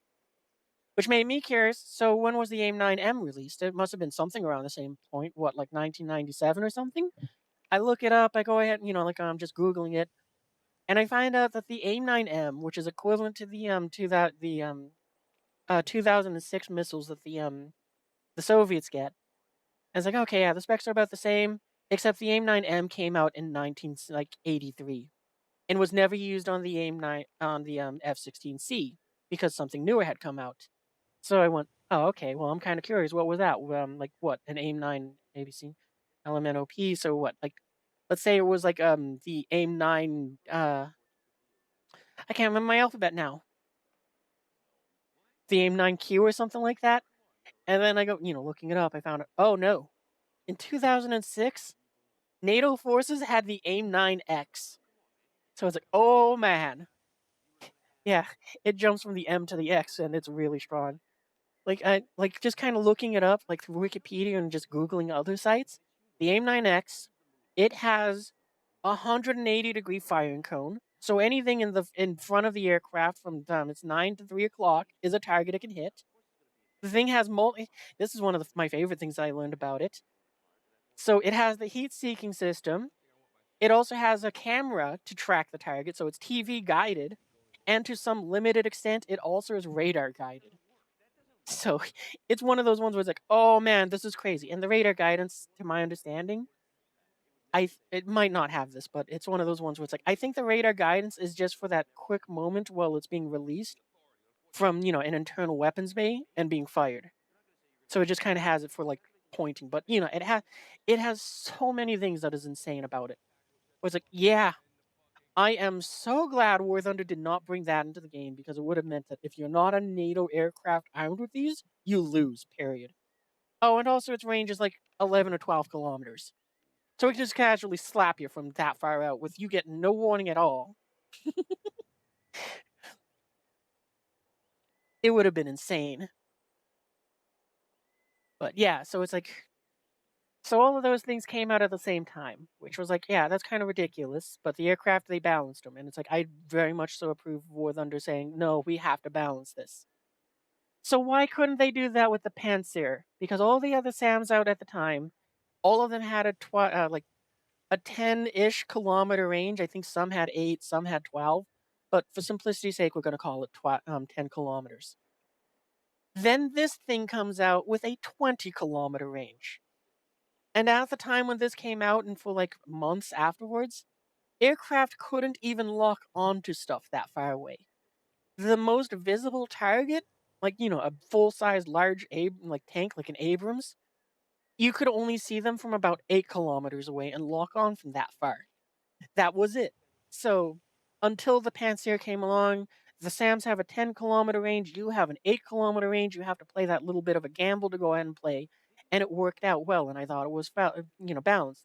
Then this overpowered piece of crap came out, and I'm at this point, because of the war in Ukraine that's going on, 100% believe that everything about this thing is made up.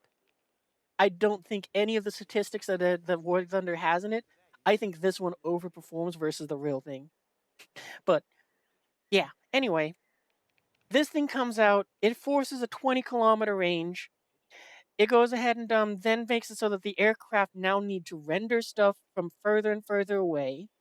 So now we can throw out lob our bombs from 30 kilometers out, well outside of this thing's range, and just give it a big middle finger as we toss them.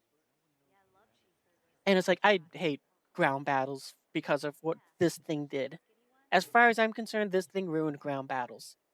Because at least before, an aircraft had to get into the SAM range, and both sides got to trade a bit. So now when I do tank battles, I don't even care for the high tiers. I just kind of stick to my American lineup. I got this like 7.0 is as high as I go, and that's it. And it's just because I got this premium lineup here, and I really love this tank. So you're never gonna see me in an Abrams tank unless I'm doing some sort of event. So it's like what you call it, I should correct myself. You'll only see me in top tier in a loadout that's very much so like this, where I have one, maybe two scout vehicles. Oh, why are all my frames gone? But you know, where I have one or maybe two scout vehicles that is just meant to get the vehicle that I'm trying to show off up in the air. That's it. Alright, now to catch up with chat.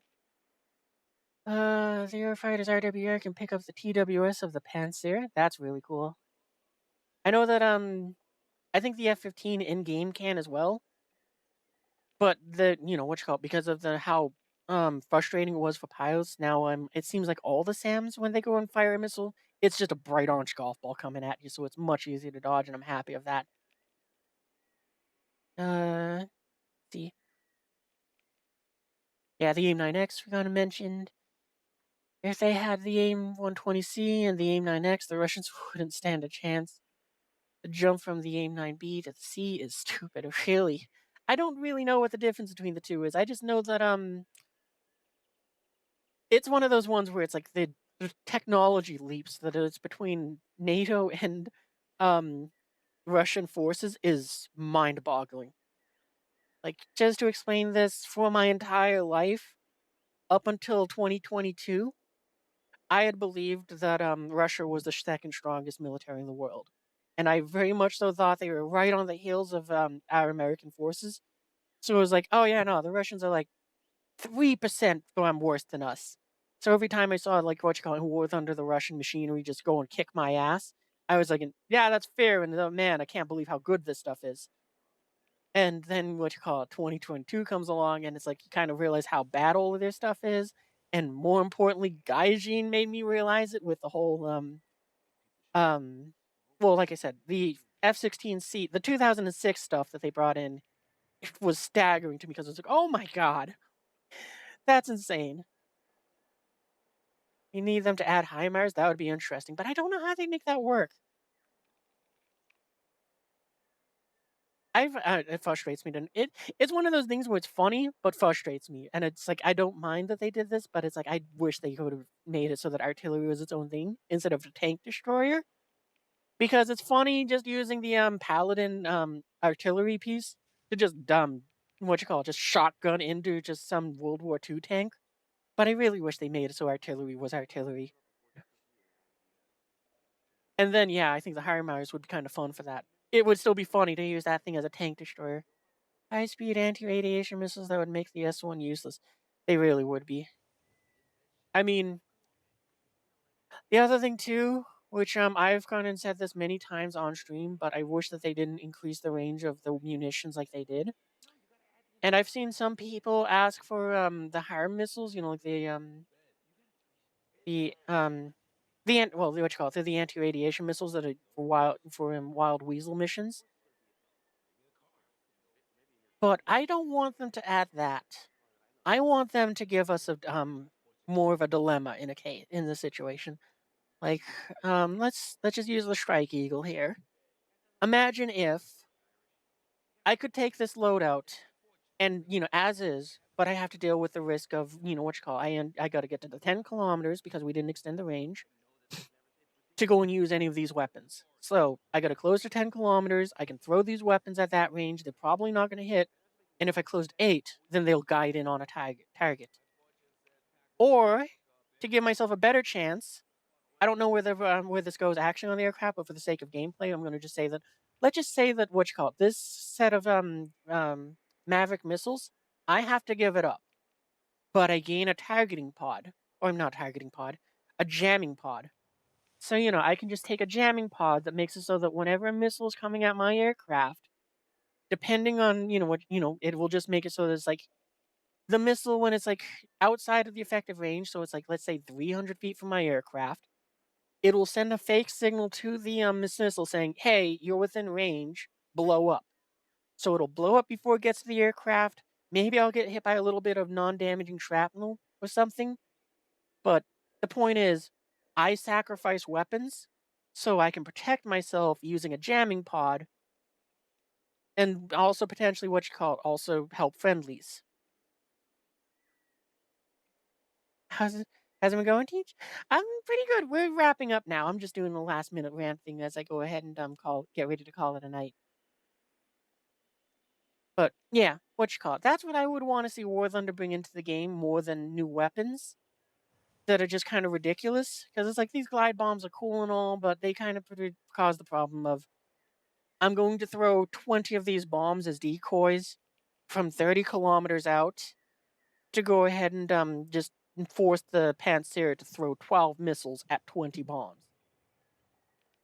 I would have much preferred them have introduced the jamming pods that we could equip to older aircraft, because it would have been much more fun to me and also much more versatile if they made it so it's like, oh yeah, the jamming pods are now here. You can equip it to this A6E, and it'll go ahead and you sacrifice these two bombs over here. You got a jamming pod. It helps make you more survivable.